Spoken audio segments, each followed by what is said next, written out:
கர்த்தரால் வல்லமையால் பயன்படுத்தப்படுகிற அந்த தேவ மனிதனுக்கான நான் ஆண்டவருக்கு நன்றி செலுத்துகிறேன். நேற்று சாயங்காலம் ஒரு மீட்டிங் முடிச்சுட்டு தோத்திரம் அல்லேலூயா.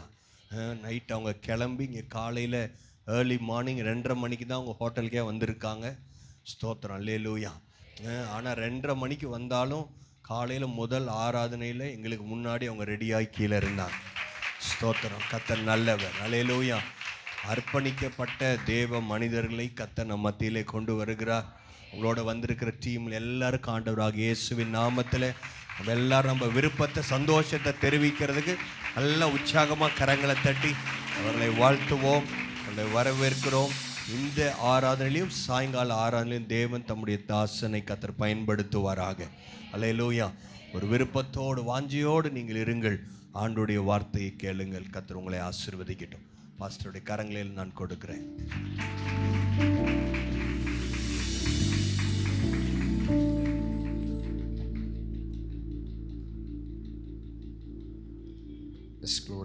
எல்லாரும் தலைகளை தாழ்த்தி ஆண்டவர் சமூகத்தில்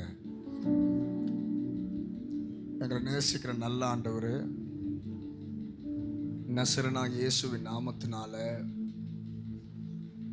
பாதாளத்தை ஜெயித்த இயேசுவின் நாமத்தினால, உயிர்த்தெழுந்த இயேசுவின் நாமத்தினால நம்முடைய பிள்ளைகளாகிய நாங்கள் எல்லாரும் இந்த பீஸ் அசம்பிளி சபையில் ஒரு மனமாய் கொண்டிருக்கிற இந்த வேலையில் ஆவியானவர் எங்கள் மத்தியில் தொடர்ந்து நீங்கள் பேசுகிறாங்க. எந்த நோக்கத்தோடு கர்த்தர் இந்த சபையை தரிசனம் தந்து அழைத்து இந்த மகிமையான ஊழியத்தை அன்பு தகப்பனாரை எழுப்பி அதன் பின் அவருடைய மகனை எழுப்பி இன்றைக்கு இந்த ஊழியத்தை அழைத்தவர் உண்மையுள்ளவர், அதை முற்றுமுடிய மகிமையில நிறுத்துகிற ஆண்டவரே, இந்த தரிசனத்துல சங்கீதக்காரன் தாவீது சொன்னது போல நான் வந்ததற்கு ஒரு முகாந்திரம் இல்லையா என்கிற ஒரு எதிர்பார்ப்போடு இந்த தரிசனத்துல தோள் கொடுக்கிற ஒவ்வொரு தேவ பிள்ளைகள் மேலேயும் கர்த்தருடைய வல்லமை இறங்கி வருவதாக. வேதம் சொல்கிறது, உசியா ராஜா மரணம் அடைந்த வருஷத்துல ஆண்டவர் உயரவும் உன்னதவுமான சிங்காசனத்தின் மேல வீற்றிருக்கிறத ஏசாயா கண்டது போல ஒரு தரிசன கண்களை நம்முடைய பிள்ளைகளுக்கு தருகிறாங்க. நம்முடைய வஸ்திர தொங்கலால் அந்த தேவாலயம் நிறைந்து இருந்ததாமே, அந்த வஸ்திர தொங்கலை இந்த பீஸ் அசம்பிளி சபையில விரிக்கிற ஆண்டவரே, இந்த வஸ்திர தொங்கலை அன்றைக்கு பெரும்பாடுள்ள ஸ்திரீ பிடித்த போது எப்பேற்பட்ட வியாதியஸ்தர்களையும் சுகமடைய பண்ணுகிற அந்த தேவ வல்லமை இங்க வந்திருக்கிற ஒவ்வொரு பிள்ளைகளுடைய சரீர பலவீனங்களை வியாதிகளை நிர்மூலமாக்குவதாக. இந்த வஸ்திர தொங்கலை அன்றைக்கு யாக்கோபு நீரெண்ணை ஆசீர்வதித்தால் ஒழிய உங்களை போக விடேன் என்று சொன்னபோது கர்த்தர் அந்த யாக்கோபை இஸ்ரவேலாய் மாற்றி உயர்த்தின ஆண்டவர், உங்க பிள்ளைகள் எந்த கடனாலேயோ தரித்திரத்தாலேயோ உங்க பிள்ளைகள் இருந்தாலும், குடும்ப சீர்கேடு சிதைவுகள் இருந்தாலும், கர்த்தர் யாக்கோபை இஸ்ரவேலாய் மாற்ற முடியுமானால் அந்த வஸ்திர தொங்கலை பிடிக்கிற பிள்ளைகளாய் இவர்களையும் கர்த்தர் இந்த இரண்டாவது ஆராதனைகளை குமாரன் பரிசுத்த ஆவியின் நாமத்தினால் ஒரு தெய்வீக வல்லமை இந்த சபையை மூடுவதாக, ஒரு தெய்வீக அபிஷேகம் இந்த சபையை பிடிப்பதாக. இயேசுவின் நாமத்தில் முழங்கால் யாவும் உமக்கு முழுதாக முடங்கும், நாவுகள் யாவும் உம்மை ஆணையிடும். கர்த்தரே தெய்வம் என்பதை எங்கு அறிக்கை செய்கிறார்களோ வேதம் சொல்கிறது, அவர்கள் அவரை நோக்கி பார்த்து பிரகாசம் அடைந்தார்கள், அவர்கள் முகங்கள் வெட்கப்பட்டு போவதில்லையே. உம்முடைய பிள்ளைகளுக்கு என் ஜனம் ஒருபோதும் வெட்கப்பட்டு போவதில்லை என்று துவக்கின ஆண்டவர், அதே தேவனுடைய திவ்ய பிரபந்தம் இந்த இரண்டாவது ஆறில் வந்திருக்கிற தாகத்தோடு வந்திருக்கிற உங்க பிள்ளைகளுக்காக ஒரு மகிமை இறங்கி வருவதாக. இது கணுக்கால் அளவல்ல, இது முழங்கால் அளவல்ல, ஓ இது இடுப்பளவல்ல. நீச்சல் ஆழத்தில் இந்த சபையின் தரிசனத்தை கொண்டு போங்க. நீச்சல் ஆழத்தில் சபை போதகரின் ஊழியத்தை, சபை போதக தாய தகப்பனை இங்க இருக்கிற சகோதர சகோதரிகளை பிதா குமாரன் பரிசுத்த ஆவியின் நாமத்தில் வாசல்களே உங்கள் தலைகளை உயர்த்துங்கள், அனாதி கதவுகளே உயருங்கள். மகிமையின் ராஜா உட்பிரவேசிக்கிறார். யார் இந்த மகிமையின் ராஜா? அவர் சேனைகளின் கர்த்தர், அவர் யுத்தத்தில் வல்லவர், அவர் பயங்கரமான பராக்கிரமசாலியானவர், அவரே மகிமையின் ராஜா. அந்த மகிமையின் ராஜா இந்த பீஸ் அசம்பிளி சர்ச்சில் இந்த இரண்டாவது ஆராதனைகளை உங்களை நாங்க வரவேற்கிறோம் ஆண்டவரே. ஓ உங்களை நாங்க வரவேற்கிறோம் இயேசுவின் நாமத்தினால்.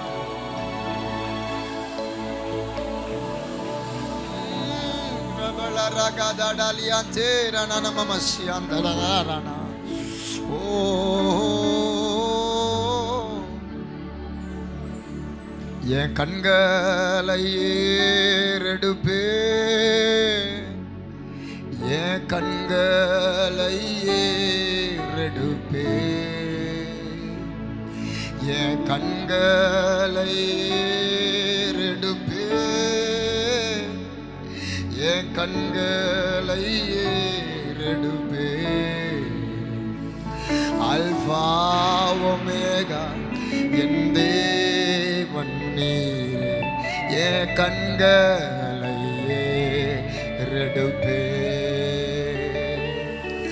அல்பா ஒமேகா என் தேவன் நீரே, என் கண்களை ஏறெடு. எல்லாரும் சொல்லாம என் கண்களை எடுப்பேன், என் கண்களை ஏறெடுப்பேன், என் கண்களை ஏறெடுப்பேன், என் கண்களை ஏறெடுப்பேன், என் கண்களை ஏறெடுப்பேன். அல்பா ஒமேகா என் தேவன் நீரே, என் கண்களை ஏறெடுப்பேன். அல்பா ஒமேகா என் தேவன் நீரே, என் கண்களை ஏறெடு. துன்பங்கள் என்னை சூழ்ந்தாலும், தனிமையில் என்னை நெருக்கினாலும், துன்பங்கள் என்னை சூழ்ந்தாலும், தனிமையில் என்னை நெருக்கினாலும், அஞ்சிலே கர்த்தரை நோக்கிடுவேன், அவரே என் ஆதரவே. அஞ்சிலே கர்த்தரை நோக்கிடுவேன், அவரே என் ஆதரவே. இயேசு நாமம், இயேசு நாமம், இயேசு நாமம், இயேசு நாமம், இயேசு நாமம், இயேசு நாமம் வாழ்கவே. இயேசு நாமம், இயேசு நாமம், இயேசு நாமம், இயேசு நாமம், இயேசு நாமம் வாழ்கவே.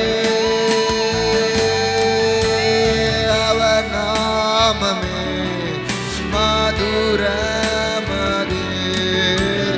அவர் நாமத்தில் சுகமுண்டே, அவர் நாமம். Yes Father,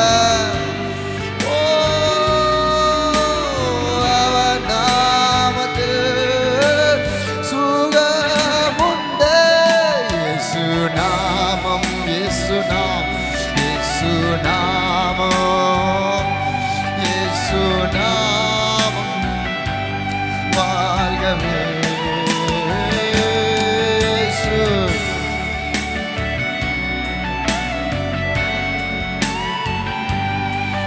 இயேசு நாமம், இயேசு நாமம் வாழ்கவே.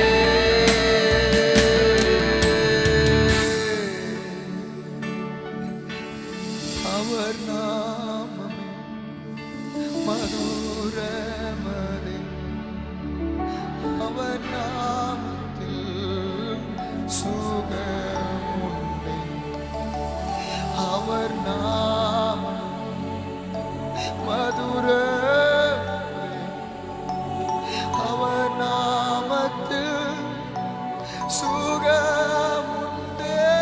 இயேசு நாமம், இயேசு நாமம், இயேசு நாமம். வானோர் பூதலத்தோர் பூமியில் கீழானோர் யாவரும் முடங்குகிற இந்த வல்ல நாமம், இயேசு என்கிற நாமம், எல்லா வியாதிகளை, எல்லா தரித்திரங்களை, எல்லா அந்தகாரங்களை சிதற அடிக்கிற இந்த வல்ல நாமம் இந்த பீஸ் அசம்பிளி சர்ச் ஊடாக கிழக்கு மேற்கு வடக்கு தெற்கு 4 திசைகளையும் அடைக்கப்பட்ட கதவுகள் திறக்கட்டும். ஆத்துமாக்கள் வருவார்களாக, அறுவடை உண்டாவதாக. உம்முடைய பிள்ளைகளுக்காக வானம் இந்த 2வது ஆராதனைகளை திறக்கப்படுகிறதுக்காய் ஸ்தோத்திரம். தெய்வ நீர் பேசுவீராக இயேசுவின் நாமத்தில். உம்முடைய வார்த்தை வெறுமையான பேதுரு படக நிரப்புமானார், உங்க பிள்ளைகள் வாழ்க்கையை நிரப்புவீராக. தொடர்ந்து உங்க பிரசன்னம் எங்களை நிரப்பட்ட ஆண்டவர். ஒரு எதிர்பார்ப்போட வந்திருக்கிற ஒவ்வொரு பிள்ளைகளுக்காய் நீங்க பேசுங்க ராஜா. எனக்காக பேசுங்க ஆண்டவரே, எனக்காக பேசுங்க. தாகத்தோட வந்திருக்கிற ஒவ்வொரு சகோதர சகோதரனுக்காய் தொடர்ந்து உங்க பிரசன்னம், உங்க வார்த்தை எங்கள் மத்தியில் இடைபெறட்டும். ஆவியானவர் கட்டுப்பாட்டுகள் எல்லாவற்றையும் ஒப்புக் கொடுக்கிறோம் இயேசுவின் நாமத்தில். எங்கள் ஜெபங்கள் ஜெயம் எடுக்கட்டும் நல்ல பிதாவே. ஆமென், ஆமென். கர்த்தர் நல்லவர். பிதாவாகிய தேவனாலும் கர்த்தராகிய இயேசு கிறிஸ்துவினாலும் உங்கள் அனைவருக்கும் கிருபை சமாதானம் உண்டாவதாக.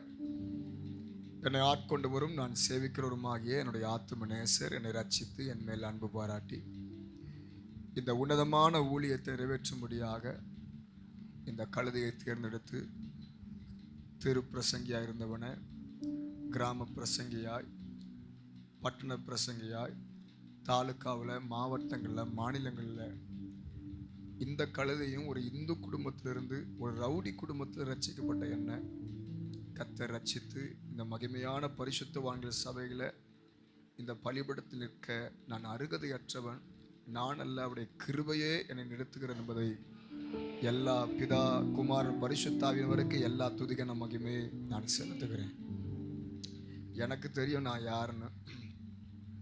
சொந்த ஊர் சென்னையாக இருந்தாலும் ஒரு பயங்கரமான ரவுடி குடும்பத்தில் பிறந்து எனக்கு இயேசுவுக்கு சம்பந்தம் இல்லாமல் துன்மார்க்கத்தனமாக இருந்த என்ன கர்த்தர் ரட்சித்து இந்த மகிமையான ஒவ்வொரு பரிசுத்தவான்கள் திருச்சபையில் இந்த மாதிரி ஊழியங்களை செய்ய தேவன் கிருபை பாராட்டுகிறார்.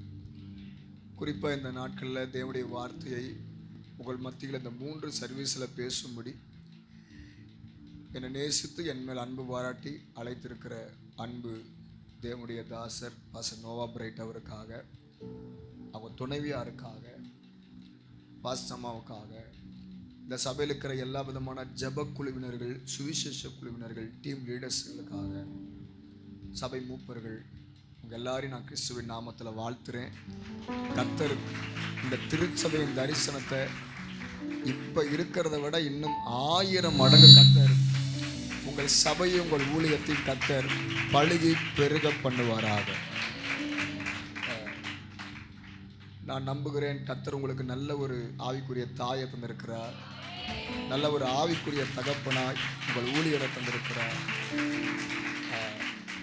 நல்ல ஒரு தேவ மனிதனை பெற்றெடுத்திருக்கிற தாயாருக்காக நான் கர்த்தரை துதிக்கிறேன். நிறைய உண்மையுள்ளவங்க மறைஞ்சிருக்கிறாங்க, அதான் உண்மை. இன்றைக்கி நிறைய டூப்ளிகேட் தான் வெளியில் தெரியுது, ஆனால் ஒரிஜினல் நிறைய நேரம் மறைஞ்சுதான் இருக்குது. இந்த ஒரு 10-15 வருஷத்துக்கு முன்னாடி இந்த மொபைல் ஃபோன் வரும்போது எங்கே பார்த்தாலும் சைனா ஃபோனு பரவிட்டு இருந்துச்சு. ஏன்னா ஆரம்பத்தில் இது பார்க்கும்போது எப்படி திருப்பினாலும் திரும்புதுடா அப்படின்னாங்க, ஏன்னா சைனா பீஸ் அப்படி இருந்தது. சில நேரம் நோக்கியா செல்ஃபோன் அதெல்லாம் பார்த்தா என்னடா இதில் சவுண்டு வருது, நான் பாடுறா சைனா வாங்கிட்டு வந்தேன், என்ன சவுண்டு போடுது அப்படின்னு சொல்லிட்டு பயங்கரமாக காட்டினாங்க. ஆனால் ஒரு கடை தான் சைனா மேக்கெல்லாம் உடஞ்சே போச்சு. கடைசியில் பார்த்தா எல்லா கம்பெனி செல்லு தான் ஒரிஜினல்ப்பா, நமக்கு கடைசி வரைக்கும் லாங் லைஃப்னு கண்டுபிடிச்சாங்க. அதே மாதிரி நிறைய கள்ள ஊழியங்களையும் கள்ள புதங்களையும் கத்திருப்பு உடைச்சிட்டு இருக்கிறாரு. உண்மை உள்ளவங்கள கத்திருப்பு வெளியே கொடுத்துட்டு இருக்கிறாரு. ஸோ உண்மையுள்ள ஊழியர்களையும் உண்மையுள்ள சபையை கொண்டு வராருன்னா கர்த்தர் உங்களையும் கொண்டு வருவாருன்னு நான் நம்புகிறேன். ஸோ ஆண்டவரை நேசிக்கிற தேவனிடத்தில் அன்பு கூறுவர்களுக்கு சகலவும் நன்மைக்கு எதுவாகத்தான் நடக்கும். அல்லேலூயா. முதல் ஆராதனையில் வந்த சகோதர சகோதரர்களுக்கு நான் தேவனுடைய வார்த்தையை பகிர்ந்து கொண்டேன். முதல் சர்வீஸ் அட்டன் பண்ணவங்க யாராக இருக்கீங்களா? கொஞ்சம் கை தூப்பா தோத்திரம். இருக்கீங்க. கர்த்தருக்கு ஸ்தோத்திரம். சரி, நான் தொடர்ச்சியாய் 2வது பாகத்துக்கு நேராக நான் கடந்து செல்ல விரும்புகிறேன். ஆகவே இது 2வது ஆராதனையாக இருக்கிறபடியினால் நான் காலையில் வந்த திறவுகோல் வசனத்தை வந்தவர்களுக்கு நான் துவக்கினேன். அதே வார்த்தையை உங்கள் மத்தியில் தொடர்ச்சியாய் ஒரு இன்ட்ரோடக்ஷன் கொடுத்துட்டு 2வது காரியத்தினால் கடந்து செல்ல விரும்புகிறேன். ஆவியானவர் தொடர்ந்து நம்மோடு பேசுவாராக. நீங்கள் எல்லாம் திருப்பிக் கொள்ளலாம். உங்கள் திருச்சபைக்காக நான் தேவ சமூகத்தில் ஜெபித்த போது யோவேல் 2ஆம் அதிகாரம் 25, 26, 27 ஆகிய வசனத்தை கவனிப்பென்றால், இஸ்ரவேல் ஜனங்களுக்கு, யூத ஜனங்களுக்கு ஆண்டவர் அங்கு எழுதுகிற வார்த்தை தான், நான் உங்களிடத்தில் அனுப்பினுடைய பெரிய சேனையாகிய வெட்டுக்கிளிகளும் பச்சை கிளிகளும் முசுக்கட்டை பூச்சிகளும் பச்சை புழுக்களும் பட்சித்த வருஷங்களின் விளைவை உங்களுக்கு திரும்ப அளிப்பேன் என்றார். நீங்கள் சம்பூர்ணமாக சாப்பிட்டு நீங்கள் திருப்தி அடைந்து உங்களை அதிசயமாய் நடத்தி வந்த உங்கள் தேவனாகிய கர்த்தருடைய நாமத்தை துதிப்பீர்கள். என் ஜனங்கள் ஒருபோதும் வெட்கப்பட்டு போவது இல்லை. அல்லேலூயா. இந்த பீஸ் அசம்பிளி சர்ச்சுக்காக நான் தேவ சமூகத்தில் குறிப்பாக உங்கள் ஊழியருக்காக ஜெபித்த போது, இந்த சபை குடும்பங்களுக்காக ஜெபித்த போது, ஆண்டவர் இந்த வார்த்தையை என் பிள்ளைகளுக்கு தீர்க்க தரிசனமாய் சொல்லு, என் ஜனங்கள் ஒருபோதும் வெட்கப்பட்டு போவதில்லை அப்படின்னா. நான் ஆண்டவர் சமூகத்தில் தேவன் கிட்ட நான் எங்கு போனாலும் கர்த்தர் அங்கு தீர்க்கதரிசன செய்தியாய் அங்கு பேசுகிறத நான் நன்கு அறிவேன். அநேக தேவ பிள்ளைகள் ஃபீட்பேக் கொடுப்பாங்க, பாசஸ் கொடுப்பாங்க. ஆகவே இந்த திருச்சபைக்காக தேவ சமூகத்தில் ஜெபிக்கும் போது இந்த வார்த்தையவே கர்த்தர் முன்னதாக கொண்டு வந்தார்.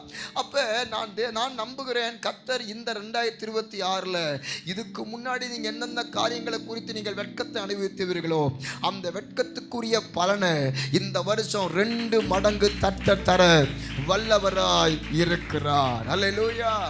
நீங்க கேட்கலாம், பாஸ்டர் யார் பாஸ்டர் வெட்கத்தை அனுபவித்தவர்கள் அப்படின்னு கேட்டீங்கன்னா, செப்பனியா புஸ்தகம் 3ஆம் அதிகாரம் 18, 19ஆம் வசனம். 19ஆம் வசனத்தை நீங்க கவனித்து பார்த்தால் 18, 19 நீங்க கவனிச்சீங்கன்னா அங்க ஒரு காரியம் எழுதப்பட்டிருக்கிறது.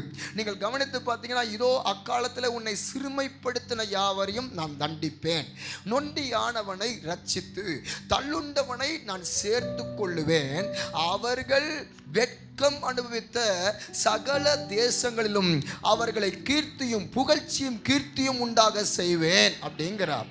நீங்க கேட்கலாம், யார் பாச வெட்கத்தை அனுபவித்தவர்கள் அப்படின்னு கேட்டீங்கன்னா, இந்த வசனத்தின் அடிப்படையில் ஆண்டவர் சொல்றார், அவர்கள் சிறுமைப்படுத்தப்பட்ட ஜனங்கள், 2வது நொண்டியானவர்கள், 3வது தள்ளுண்டவர்கள். யார் பாச சிறுமைப்படுத்தப்பட்டவர்கள்? உபாகமம் புஸ்தகம் 26ஆம் அதிகாரத்தில் 6ஆம் வசனம் கவனித்தீங்கன்னா, எகிப்தியர்கள் எங்களை ஒடுக்கி சிறுமைப்படுத்தினார்கள். எகிப்தியன் என்றாலே உலகம் என்ற அர்த்தம். எகிப்தின் அதிபதி பார்வோன் என்றால் சாத்தானுக்கு அடையாளம். சில நேரம் சத்ருவாகிய சாத்தான் உங்களை சிறுமைப்படுத்தி சபையை மேலே வர விடாம, ஊழியங்களை மேல வர விடாம, உங்கள் ஆசீர்வாதத்தை மேல வர விடாம, குடும்பத்தில் இங்கு வருகிற விசுவாச பிள்ளைகள் குடும்பத்தை மேல வர விடாம, கடன் பிரச்சனையா இருக்கட்டும், சந்ததி தடையா இருக்கட்டும், திருமண காரியங்களா இருக்கட்டும், எல்லாவற்றையும் உடைத்து நாம் மேல வரக்கூடாதபடி விசுவாச நம்முடைய வாழ்க்கையில் ஒரு பெரிய சிறுமையை கொடுக்கிறானா. ஆனா கர்த்தர் சொல்றார், அந்த சிறுமைப்படுத்தப்படுகிற ஜனங்களுக்கு தான் நான் கீர்த்தியும் புகழ்ச்சியும் உண்டாகத்தக்கதாய் உங்க வெட்கத்துக்கு பதிலாக வென்றத்தனையான பலனை தருவேன். என் ஜனங்கள் ஒருபோதும் வெட்கப்பட்டு போவது இல்லைங்கிறார். அல்லேலூயா. அப்ப முதல் சிறுமைப்படுத்தப்பட்டவர்கள்னு போடப்பட்டிருக்கு. 2வது யாரு? நொண்டியானவர்கள் போடப்பட்டிருக்கு. நீங்க வேதத்துல கவனிச்சீங்கன்னா, யார் பாஸ்டர் நொண்டியானவர்கள்? நான் சொல்ல முடியும். அலங்கார வாசல்ல அப்போஸ்தலர் 3ஆம் அதிகாரம் 2ஆம் வசனம் 1-2 கவனிச்சீங்கன்னா, ஜெப வேளையாகிய 9 மணி நேரத்தில் பேதுரு யோவானும் ஜெபம் பண்ணும்படி தேவாலயத்திற்குள்ள பிரவேசித்தார்கள். அப்பொழுது தன் தாயின் வீட்டிலிருந்து சப்பானியாய் பிறந்த ஒரு மனுஷனை கொண்டு வந்தார்கள். தேவாலயத்தில் பிரவேசிக்கிறத்தில் பிச்சை கேட்கும்படி நாடோறும் அவனுடைய அலங்கார வாசல் எனப்பட்ட தேவாலய வாசலையில அவனை பிச்சை எடுக்கும்படி வச்சாங்க. ஒரு நொண்டி வாழ்க்கை. இவன் எப்படி சப்பானி? பிறவியில இருந்தே இவன் சப்பானியா தான் இருக்கிறான். பிறப்பிலேயே இவன் சப்பானி, நொண்டியானவன். இவன் பிறப்பிலேயே நொண்டியானவன். இன்னொரு ஆளை கவனிச்சு பார்த்தீங்கன்னா, 2 சாமுவேல் 4ஆம் அதிகாரம் 4ஆம் வசனத்தில் சவுலும் யோனாத்தானும் மடிந்த செய்தி எஸ்ரேலிலிருந்து வரும்போது, யோனாத்தானுக்கு ஒரு குமாரன் இருந்தான். அவன் பேர் மேவிபோசேத்து. அவனுக்கு 2 காலும் முடமா போச்சு. எப்படி முடமா போச்சுன்னு கேட்டிங்கன்னா, சவுலும் யோனாத்தானும், அதாவது இந்த மேவிபோசேத்துடைய அப்பாவும் தாத்தாவும் யுத்த களத்தில் பெலிஸ்தர்கள் போட்டு தள்ளிட்டாங்க, கொண்டு போட்டாங்க. இந்த செய்தி வந்தபோது அங்க இருக்கிற ஒரு தாதி, ஒரு வேலைக்காரி, ஐயோ அடுத்து இவன் தானே ராஜாவாக போறவன்னு சொல்லி இந்த 5 வயசுள்ள பிள்ளைய கையை பிடிச்சிக்கிட்டு இந்த வேலைக்காரி ஓடி போகும்போது, அவள் ஓடி போகிற அவசரத்தில் அந்த பிள்ளையாண்டான் கீழே விழுந்து முடவனானான். அவனுக்கு மேவிபோசேத் என்று பேரு. 2 காலும் முடமாய் போனதுனால இவன் வளர வளர வளர மேவிபோசேத் கேட்கிறான். அங்க இருக்கிற சகோதரியை பார்த்து, வேலைக்காரியை பார்த்து கேட்கிறான். அங்க இருக்கிற அம்மாவை பார்த்து கேட்கிறான், அம்மா எனக்கு ஏன் இந்த நிலைமை, பாட்டி எனக்கு ஏன் இந்த நிலைமை, வேலைக்காரி எனக்கு ஏன் இந்த நிலைமை, நான் இப்படித்தான் பிறக்கும் போதே பிறந்தனா, பிறக்கும் போது நான் இப்படிதான் இருந்தனா? இல்ல தம்பி, நீ பிறப்புல நல்லாதான் இருந்த, ஆனா இடையில தான் நீ நொண்டியா போயிட்ட. கர்த்தர் யாருக்கோ சொல்றா, பிறப்புலையே சில பேர் நொண்டியா, பாஸ்டர் நான் பிறந்ததுல இருந்தே இன்னைக்கு வரைக்கும் நான் உபத்திரவத்தை தான் அனுபவிக்கிறேன், நொண்டி வாழ்க்கை, அடுத்த நிலைக்கு நான் போக முடியல, வேலையில கடன்ல அடுத்த நிலைக்கு நான் முன்னேறி கடன் வச்சிருந்து மீற முடியல, சந்ததியில நான் சந்ததியை பார்க்க முடியாம அடுத்த நிலைக்கு நான் போக முடியல, நிறைய நேரம் வியாதி, அதனால நான் அடுத்த நிலைக்கு போக முடியாத ஒரு நொண்டி வாழ்க்கையை நான் கிடக்கிறேன்னு சொல்லி பல பேர் பிறப்புல இருந்தே உபத்திரவம் கண்டவங்க சொல்லுவாங்க. சில பேர் இடையில மேவிபோசேத்தை போல உபத்திரவத்தை கண்டவங்க, பாஸ்டர் இடையில தான் எனக்கு இந்த சாபம், இடையில தான் எனக்கு இந்த வியாதி, இடையில தான் எனக்கு இப்படிப்பட்ட சில மரணம் என் வீட்டில் அப்பாவை பிரிச்சிருச்சு, அம்மாவை பிரிச்சிருச்சு, வீட்டில் உள்ளவங்களை பிரிச்சிருச்சு. இங்க வரும்போது தான் அடுத்து உங்கள் போதகத்தாய் சொன்னாங்க, என் தகப்பனார் என்னுடைய கணவனார் இல்லை, மரித்து போனார், அதன் பிறகு அந்த ஊழியத்தை போதகர் பாஸ்டர் எடுத்து நடத்திட்டு இருக்கிறான்னு சொன்னாங்க. இதை முதல் கர்த்தர் இந்த வார்த்தையெல்லாம் தீர்க்கதரிசனமா உங்க சபைக்கு பேசுறா. இடையிலேயே உங்க சபை நொண்டியாக்கப்படுது போல, உங்க எதிர்காலம் நொண்டியாக்கப்படுது போல கிடக்குதா? கர்த்தர் சொல்லுகிறார், இப்படிப்பட்ட நொண்டியாக்கப்பட்டவர்களும் வருகிறவர்கள் உண்டு. ஆனால் 3வது ஒரு நொண்டி இருக்கிறான். யார் பாஸ்டர் அந்த நொண்டி? நீங்க ஆதியாகமம் புத்தகம் 31ஆம் அதிகாரத்துல 32 நீங்க கவனிச்சு பார்த்தீங்கன்னா, அந்த 31, 32, 33 நீங்க கவனிக்கும் போது, அங்க யாக்கோபு 22வது வசனத்துல ராத்திரியில யாக்கோபு ஏசாயனை கொலை செய்ய தேடுறான்னு தெரிஞ்ச போது, இந்த யாக்கோபு தாம் மனைவி தாம் பிள்ளைகளை எல்லாரையும் அக்கறைப்படுத்திட்டு, யாக்கோக்கு என்று ஆற்றல அக்கறைப்படுத்திட்டு யாக்கோபு உட்கார்ந்து ஜெபம் பண்ற, ஆண்டவரே ஏசாயனை கொல்ல வர ஆண்டவரே, எங்க அண்ணன் பழைய பகை வச்சு கொல்ல வர ஆண்டவரேன்னு யாக்கோபு தேவ சமூகத்தில் ஜெபிக்கும் போது கர்த்தர் அங்க வானத்திலும் இறங்கி வருகிறார். பொழுது விடுகிற வரைக்கும் யாக்கோபு ஆண்டவர் வஸ்திரத்தை விடாம பிடிச்சு போராடி ஜெபிக்கிறான். நீர் என்னை ஆசீர்வதித்தளவுல உங்களை போக விட மாட்டான்றன்னு ஜெபிக்கிறான். கர்த்தர் எப்ப இந்த ஜெப சத்தத்தை கேட்டாரோ, டேய் பொழுது விடுதிரா, என்னை போக விடு அப்படிங்கிறா. இதுல இருந்து என்ன ஆண்டவர் சொல்ல விரும்புறா, பொழுது விடிஞ்சா எல்லாரும் என்ன பார்த்துருவாங்கடா, பார்த்தா என்னன்னு யாக்கோபு கேட்கிறான். பார்த்தா என்ன பார்க்கட்டுமே, ஆனா யாக்கோபுக்கு ஆண்டவர் சொல்றா, டேய் நான் எல்லாருக்கும் என்ன காட்ட முடியாது, எவன் ஒருத்தன் தாகமா ஜெபிக்கிறானோ அவனுக்கு தான் என்ன வெளிப்படுத்த விரும்புறேன். யார் ஒருத்தவங்க இந்த பீஸ் அசெம்பிளி சர்ச்சில் வாஞ்சையா தாகமா ஒவ்வொரு ஞாயிறு வந்து நிற்கிறாங்களோ அவங்களுக்கு தான் என் மகிமையை காட்ட விரும்புகிறேன், அவங்களுக்கு தான் அற்புதங்களை அடையாளங்களை நிறைவேற்ற விரும்புகிறேன் யாக்கோபுன்னு சொன்னபோது இந்த யாக்கோபு கேட்கிறான், அப்ப என்ன ஆசீர்வதிச்சு ஆகணும். அப்பதான் ஆண்டவர் சொல்றாரு, உன் பேர் என்ன? யாக்கோபு. உன் பேர் நீ யாக்கோபு என்னப்படாமல் இஸ்ரவேல் என்று சொல்லப்படும் என்று சொன்னபோது நடந்த விஷயம் என்ன? ஆண்டவரை இவன் விடாம பிடிச்சதுனால ஆண்டு அவன் தொடைச்சந்த தொட்டாரு பாருங்க, அவன் தொடைச்சந்த நரம்பு சுளுக்கினபடியினால் அவன் நொண்டியாய் மாறினான். எப்படி பாஸ்டர் யாக்கோபை நொண்டியா மாத்தினாரு? கர்த்தர் யாருக்கோ சொல்றார், ஒரு பக்கம் அந்த அலங்கார வாசல்ல பிச்சை எடுத்தவன் பிறப்பிலேயே நொண்டி, இங்க இருக்கிற மேவிபோசேத்து இடையில நொண்டி. நான் சொல்லுவேன், பிறப்பிலேயே உபத்திரவத்தை கண்டவங்க இங்க இருப்பீங்க, ஒருவேளை இடையில உபத்திரவத்தை காண்கிறவங்க இருப்பீங்க. ஆனா இதை எல்லாத்தையும் கடந்து பாஸ்டர் நான் எல்லாத்துலயும் உண்மையா இருக்கிறேன், உண்மையா ஓடுறேன், உண்மையா பிரயாசப்படுறேன், ஆனா எனக்கு மட்டும் ஏன் இந்த யாக்கோபை போல ஆண்டவரே என்ன நொண்டியாக்கி இருக்காரு ஏன்னு கேட்கிறீங்களா? கர்த்தர் சொல்றாரு, உன் பலவீனத்துல ஏன் பலன் பூர்ணமாய் விளங்கும்னு சொல்லித்தான் கர்த்தர் ஆண்டவரே உங்களை நொண்டியாக்குறா. ஏன் சில பலவீனத்தை கொடுக்கிறா, ஏன் சில வியாதியை கொடுக்கிறா, ஏன் சில நெருக்கத்தை கொடுக்கிறா, ஏன் சில ஆட்களை எடுக்கிறா, வேற ஒண்ணு இல்லை. இந்த வார்த்தை பாஸ்டருக்கு வருது, இந்த வார்த்தை சில பிள்ளைகளுக்கு வருது. ஏன்னா உன்னை வச்சு என் தரிசனத்தை செய்ய விரும்புகிறேன், உன்னை வச்சு நல்ல கரங்களை தட்டி பிதா குமாரன் பரிசுத்தாவியின் நாமத்தில் கர்த்தர் எனக்கு கொடுக்கிற இழப்பெல்லாம் பிற்காலத்தில் இக்காலத்து பாடுகள் இனி வெளிப்பட போகிற மகிமைக்கு ஒப்பிடத்தக்கவைகள் அல்லவே. அப்ப ஆண்டவர் உங்க வாழ்க்கையில சில இழப்பு, சில மரணம், சில காரியம் வருதுன்னா தரிசனத்து நிமித்தம் நொண்டியா இருக்கிறியா? நீ தரிசனத்து நிமித்தம் நொண்டியாக்கப்பட்டிருந்தாலும் அந்த நொண்டியானவனையும் சேர்த்து உன்னுடைய வெட்கத்துக்கு பதிலாக ரெண்டத்தனையான பலனை தருவேன். அல்லேலூயா. அப்ப மூணாவது தள்ளுண்டவன் போடப்பட்டிருக்கேன். அவர் யார்? அவங்க யார் பாஸ்டர்? இவன் தாள் சரியில்லை, இந்த மனுஷன் சரியில்லை, இவன் சாட்சி சரியில்லை, இவன் ஆவி மாம்சத்தில் ஓடுறான், இவன் உலகத்தான் அப்படின்னு சொல்லி நிறைய நேரம் உங்கள் பிள்ளைகளையோ இல்லை மற்றவங்களையோ, தம்பி உன்னை அம்மா அப்பா உறவுகள் வெளியில் உள்ளவங்க, நீ உன் சாட்சி சரியில்லை, உங்கள் ஊழியம் சரியில்லை, அது சரியில்லை, இது சரியில்லை, உங்களை நிராகரிக்கிறாங்களா? அப்படி தள்ளுண்டு கிடக்கிற தாவீது, இவன் எதற்கும் உதவாதவன், எதுக்கும் புறக்கணிக்கப்பட்டவன், எதுக்கு எந்த விதமான காரியத்துக்கு இவன் செட் ஆக மாட்டான்னு சொல்லி கூட இருக்கிற ஈசாயே தாவீதை நிராகரிச்சாலும் பரலோக தகப்பன் தள்ளுண்டு கிடக்கிற அந்த தாவீதைத்தான், இவன் தான் எனக்கு இஸ்ரவேலுக்கு ராஜா, இவன் தான், இவனை அபிஷேகம் பண்ணி எனக்காகன்னு கர்த்தர் சொல்லுவாருன்னா, நான் அடிக்கடி சொல்ற ஒரு வார்த்தை, சவுல் ராஜாவை கர்த்தர் அபிஷேகம் பண்ணும்போது 1 சாமுவேல் 9ஆம் அதிகாரத்தில் நீங்க கவனித்து பார்த்தீங்கன்னா, சவுல் ராஜாவை கர்த்தர் அபிஷேகம் பண்ணும்போது சாமுவேல் கிட்ட சொல்லுவார், டே சாமுவேல், இந்த மாதிரி பென்யமீன் நாட்டானாகிய ஒருத்தன் வருவான், அவன் நாளைக்கு இந்த நேரத்தில் வருவான், நீ அவனை இந்த ஜனத்துக்காக அபிஷேகம் பண்ணுன்னு சொல்லுவார். ஆனா தாவீதை மட்டும் எனக்காக அபிஷேகம் பண்ணுன்னு சொல்லுவார். நான் சொல்லுவேன், பிரதர், சிஸ்டர், தம்பி, தங்கச்சி, அக்கா, நீ ஜனத்துக்காக இருக்கிறீ இல்லையோ, அவருக்காகவே கர்த்தர் உன்னை அபிஷேகம் பண்ணார். அவருக்காகவே கர்த்தர் இந்த பீஸ் அசம்பிளி சர்ச்சில் கொண்டு இருக்கிறார். கர்த்தர் உன்னை வச்சு, உங்களை வச்சு, உங்க பாச வச்சு கர்த்தர் ஏதோ ஒண்ணு உங்க பிள்ளைகளை வச்சு நிறைவேற்ற போறார். அல்லேலூயா. ஆகவே தான் கர்த்தர் சில நேரம் நம்ம எதிர்பார்க்கறதெல்லாம் தராது மாதிரி, ஒரு இழப்பை கொடுப்பது மாதிரி, தரிசனத்து நிமித்தமும் நீங்கள் நொண்டி ஆகுறீங்களா, தள்ளுண்டு போறீங்களா? கர்த்தர் அவர்கள் தான் வெட்கத்தை அனுபவித்தவர்கள் என்று எழுதுகிறார். அல்லேலூயா. அப்போ பாஸ்டர், அப்போ ஏன் ஜனங்கள் ஒருபோது வெட்கப்பட்டு போவதில்லைன்னா, யார் இப்போ வெட்கப்பட்டு போவதில்லை? காலையில் வந்தவங்களுக்கு சொன்ன, யார் வெட்கப்பட்டு போவதில்லை? தாவீதை கேட்டால் சங்கீத புஸ்தகம் 34:5 அவர்கள் அவரை நோக்கி பார்த்து பிரகாசம் அடைந்தார்கள், அவர்கள் முகங்கள் வெட்கப்படவில்லை. அப்போ அவரை நோக்கி பார்க்குற முகங்கள் வெட்கப்பட்டு போவதில்லை. ரெண்டாவது, யாருடைய முகம் பாச வெட்கப்பட்டு போவதில்லை?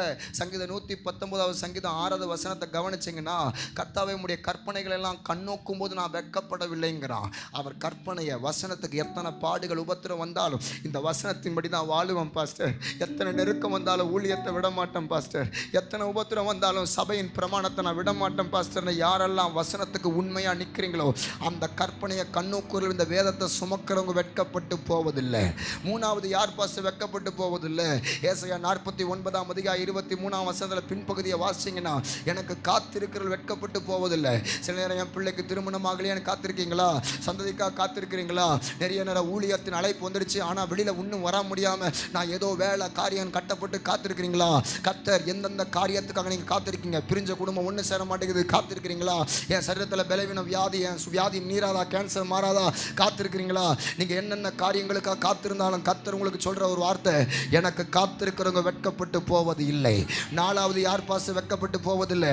ஏசாயா 50ஆம் அதிகாரம் 7ஆம் வசனம் கவனித்து பார்த்தீங்கன்னா, கர்த்தரை வென்றால் எனக்கு துணை செய்கிறார், ஆகியால் நான் வெட்கப்பட்டு போவது இல்லை என்பதை அறிந்திருக்கிறேன், ஆகையால் முகத்தை கற்பாறையை போல ஆக்கினேன் அப்படின்னு இங்க ஏசாயா எழுதுகிறார். இந்த முகத்தை கற்பாறையை போல ஆக்குறவங்க வெட்கப்பட்டு போவதில்லை. என்ன பாச முகத்தை கற்பாறையை போல ஆக்குவது? இந்த வசனம் ஏசாயாவை சொல்லல, இந்த வசனம் இயேசு கிறிஸ்துவை ஏசாயா எழுதுகிறான். எப்படி தெரியுமா? கல்வாரி சிலுவை இயேசு கிறிஸ்துவை அவன் அடித்து சிலுவைகளை பாடுபடுத்தும் போது இயேசு கிறிஸ்துவ அங்க இருக்கிற கீழே இருக்கிற பிரதான ஆசன் சொல்றான், எங்க தேவாலயத்தை இடித்து 3 நாளைக்குள்ள கட்டுகிறவனே, நீ தேவனுடைய குமாரனா, எங்க சிலுவையிலிருந்து இறங்கி வா, நீ தேவனை விசுவாசிய, நீ கர்த்தர் உண்மை, அவர் மேலே நீ நம்பிக்கையா இருந்தியே, அவர் உண்மையில பிரியமா இருந்தா இப்போ அவர் உங்களை விடுதலையாக்கட்டும்னு சொல்லி நிறைய நேரம் எல்லாரும் வெட்கப்படுத்துறாங்க. ஒரு பக்கம் பிரதான ஆசன் வெட்கப்படுத்துறான், பக்கத்தில் இருக்கிற கல்லன் சொல்றான், இடது பக்கம் இருக்கிற கல்லன், எங்க நீ தேவனுடைய குமாரனா, உன்னையும் ரட்சித்துக்க, என்னையும் காப்பாத்திரு அப்படின்னு பக்கத்தில் உள்ள கல்லன் சொல்றான். சில நேரம் கீழே உள்ளவன் பேசுவான், சில நேரம் மேலே உள்ளவன் பேசுவான். உங்களுக்கு விரதமா, உங்க சபைக்கு விரதமா, உங்க வேலைக்கு விரதமா, உங்க குடும்பத்துக்கு விரதமா, அநேக நேரம் உங்க தரிசனத்துக்கு விரதமாகவும் வெளியில உள்ளவங்க பேசும்போது நீங்க ஒரு நாள் வாயில யுத்தம் பண்ணவே கூடாது. இதைத்தான் பவுல் சொல்லுகிறார், 1 ஒன்று 11ஆம் அதிகாரம் 16ஆம் வசனத்தை கவனிச்சிங்கன்னா, ஒருவன் வாக்குவாதம் செய்ய மனசா இருந்தால் எங்களுக்கும் தேவனுடைய சபைக்கும் அப்படிப்பட்ட வழக்கம் இல்லை என்பதை அறிய கடவோம். லோத்து ஆசீர்வாதம் இல்லாத போது ஆபிரகாம் சித்தப்பான்னு ஓடி வந்தான் ஆதியாகமம் 13ஆம் அதிகாரத்தில். ஆனால் ஆசீர்வாதம் வந்தபோது, ஆடு மாடுகள் திரளான காரியங்கள் வந்தபோது, இவன் மேய்ப்பர்களுக்கும் ஆட்டு மேய்ப்பர்களுக்கும், லோத்துடைய ஆட்டு மேய்ப்பர்களுக்கும் ஆபிரகாம் ஆட்டு மேய்ப்பர்களுக்கும் தண்ணி சண்டை நடக்கும் போது இந்த லோத்து சத்தம் காட்டாம அப்படியே நிற்கிறான். ஆபிரகாம் கிட்ட என்ன சொல்லிக்கணும், லோத்து ஐயோ டே கொஞ்சம் அமைதியா இருங்கடா, நம்ம சித்தப்பா மூலியமா தான் இன்னைக்கு நம்ம ஆசீர்வாதப்பட்டிருக்கிறோம். நம்முடைய ஆவிக்குரிய தகப்பன் தேவன் மூலியமா சபையின் மூலியமா தான் ஆசீர்வாதப்பட்டிருக்கிறோம். இன்னைக்கு ஆசீர்வாதம் வந்த போது சபையை மறக்கடிச்சு தேவனை மறக்கடிச்சு எல்லாரும் வேண்டாம்னு சொல்லி நம்ம தலையை நிமித்தலாமா? இது பெரிய தப்புன்னு சொல்லி லோத்து தன்னை தாழ்த்தி ஆபிரகாம் சொல்லிருக்கணுமா இல்லையா? ஆனா லோத்து இதை சொல்லாம அவன் மாம்சத்தில் என்ன பண்றான், அத்தனை பேர் சண்டை போடும் போதும் இவன் சத்தம் காட்டாம நிற்கிறான். ஆனா ஆபிரகாம் தான் தன்னை தாழ்த்தி வரான். டேய் நம்மளாம் சகோதரர்கள்ப்பா, வாக்குவாதம் செய்யக்கூடாதுப்பான்னு சொல்லி 13ஆம் அதிகாரத்தில் அமைதியாக இருந்தான். 13 டபுள் ஆக்கினா 26. 13ஆம் அதிகாரத்தில் ஆபிரகாம் எப்படி தன்னை தாழ்த்தி வாக்குவாதம் பண்ணாம இருந்தாலோ அதே போலதான் ஈசாக்கு 26ஆம் அதிகாரத்தில் அவன் தண்ணீர் தோன்றான். இந்த தண்ணி, இந்த துறவு, இந்த கிணறு என்னுடையதுன்னு சண்டை போடுறாங்க. உடனே அந்த கிணறை விட்டு கொடுக்கிறான் ஈசாக்கு. அடுத்து மறுபடியும் ஒரு கிணறு தோன்றான் ஈசாக்கு. இந்த தண்ணி, இந்த துறவு எங்களுடையதுன்னு சண்டை போடுறாங்க பிலிஸ்தர்கள். மறுபடியும் விட்டு கொடுக்கிறான். ஏசேக்கு சித்னா எத்தனை பிரச்சனைகள் வந்தாலும் இந்த ஈசாக்கு வாக்குவாதம் பண்ணவே இல்லை. காரணம் என்னன்னா, அவனுக்கு தெரியும் என் ஆவிக்குரிய தகப்பன் ஆபிரகாம் அன்னைக்கு ஆசீர்வாதத்துக்காக சண்டை போடாம வாக்குவாதம் பண்ணாம இருப்பார்னா, அதே போல ஈசாக்கு என்கிற சபை, நீங்க யுத்தம் பண்ணாதீங்க, நீங்க மாம்சத்துல போராடுறீங்க, கர்த்தர் உங்களுக்காக யுத்தம் பண்ணுவா, நீங்கள் சும்மா இருப்பீர்கள்.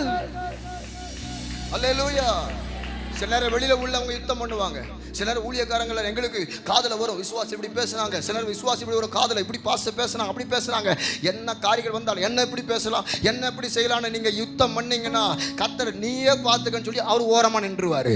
ஆனா நீங்க யுத்தம் பண்ணாம தானே தாழ்த்தி தாழ்மையா ஒப்பு கொடுத்தீங்கன்னா கர்த்தர் நீ ஒதுங்குன்னு சொல்லி இந்த யுத்தம் என்னுடையதுன்னு ஆண்டவரை வந்து நிற்பாரு. அல்லேலூயா. அப்ப கர்த்தர் உங்களுக்காக யுத்தம் பண்ணணுமா? வேதம் போடப்பட்டிருக்கு. யாத்திராம் புஸ்தகம் 14ஆம் அதிகாரம் 14ஆம் வசனம், உபகாம் புஸ்தகம் 1ஆம் அதிகாரம் 30ஆம் வசனம், உபகாம் புஸ்தகம் 3ஆம் அதிகாரம் 22ஆம் வசனம். கர்த்தர் உங்களுக்காக யுத்தம் பண்ணுவார், நீங்கள் சும்மா இருப்பீர்கள். நீங்கள் பயப்படுவீர்களாக, கர்த்தர் உங்களுக்காக யுத்தம் பண்ணுவா. நீங்கள் எகிப்தில் வனாந்தரத்தின் வழியா நீங்க புறப்பட்டு வந்தபோது அந்த நாட்களில் வனாந்தரத்தில் கர்த்தர் உங்களுக்கு என்ன செய்தாரோ அதே போல இந்த நேரத்திலையும் கர்த்தர் உங்களுக்காக யுத்தம் பண்ணுவார். 3 முறை மோசே யுத்தம் பண்ணுவார்னு ஏன் 3 முறை எழுதுறா? அது வேற ஒண்ணு இல்லை. ஒன்று, முதல் யுத்தம் பிதாவானவருடையது. இரண்டாவது யுத்தம் குமாரன் இயேசுவே உங்களுக்காக யுத்தம் பண்ணுவார். மூன்றாவது யுத்தம் பரிசுத்த ஆவியானவர் உங்களுக்காக யுத்தம் பண்ணுவார். அப்ப நான் சொல்லுவேன், இயேசுவை சிலுவையிலிருந்து இறங்கிவான் எல்லாரும் பேசும்போது, எங்க நீ தேவனை மத்தவனை ரட்சித்திய, உன்னை ரட்சித்துக்கோன்னு பல பேர் பேசும்போது, ஏன் இயேசு வாய் திறவாத சத்தமிடாத ஆட்டுக்குட்டியை போல இருந்தார்? ஏன்னா அவருக்கு தெரியும் இந்த யுத்தம் என்னுடையதல்ல, பிதாவானவருடைய யுத்தம்னு இயேசு அறிஞ்சபடியினாலதான் அவர் மரித்தார். 3ஆவது நாள்ல உயிரோடு பிதாவானவர் எழ பண்ணி அவருடைய முகத்தை கற்பாரிய போல என்னைக்கு ஆக்குனாரோ இயேசு, அவர் வெட்கத்துக்கு பதிலாக இரண்டத்தனையான பலனை பிதாவானவர் தருவார் என்றால். அல்லேலூயா. கலங்காதீங்க. முகத்தை கற்பாரையை போல ஆக்கி, இருதயத்தை கற்பாரையை போல ஆக்கி, யார் உங்களுக்கு விரோதமாக யுத்தம் பண்ணாலும் சத்தம் காட்டாம இருங்க சிஸ்டர், சத்தம் காட்டாம இருங்க பிரதர். கர்த்தர் நமக்காக யுத்தம் பண்ணுவார். கர்த்தர் நமக்காக யுத்தம் பண்ணுவார். அப்போ 5வது யார் பாஸ்டர் வெட்கப்பட்டு போவதில்லை. வேதம் போடப்பட்டிருக்க ரோமர் புஸ்தகம் 9ஆம் அதிகாரம் 33ஆம் வசனம், ரோமர் புஸ்தகம் 10ஆம் அதிகாரம் 11ஆம் வசனம், 1 அதிகாரம் 6ஆம் வசனம் ஆகிய 3 வசனத்தை கவனித்து பார்த்தீங்கன்னா, இதோ இடறுதற்கான கல்லையும் தவறுகிறதுக்கான கண்மலையும் நான் சீயோனில் வைக்கிறேன், அவ்விடத்தில் விசுவாசமாக இருக்கிறவன் எவனோ வெட்கப்பட்டு போவது இல்லை. அவர் மேலே விசுவாசம். என்ன பாஸ்டர் கல்லு? தள்ளப்பட்ட கல்லுன்னு சொல்கிறாரு. அந்த கல் தான் இயேசு கிறிஸ்து.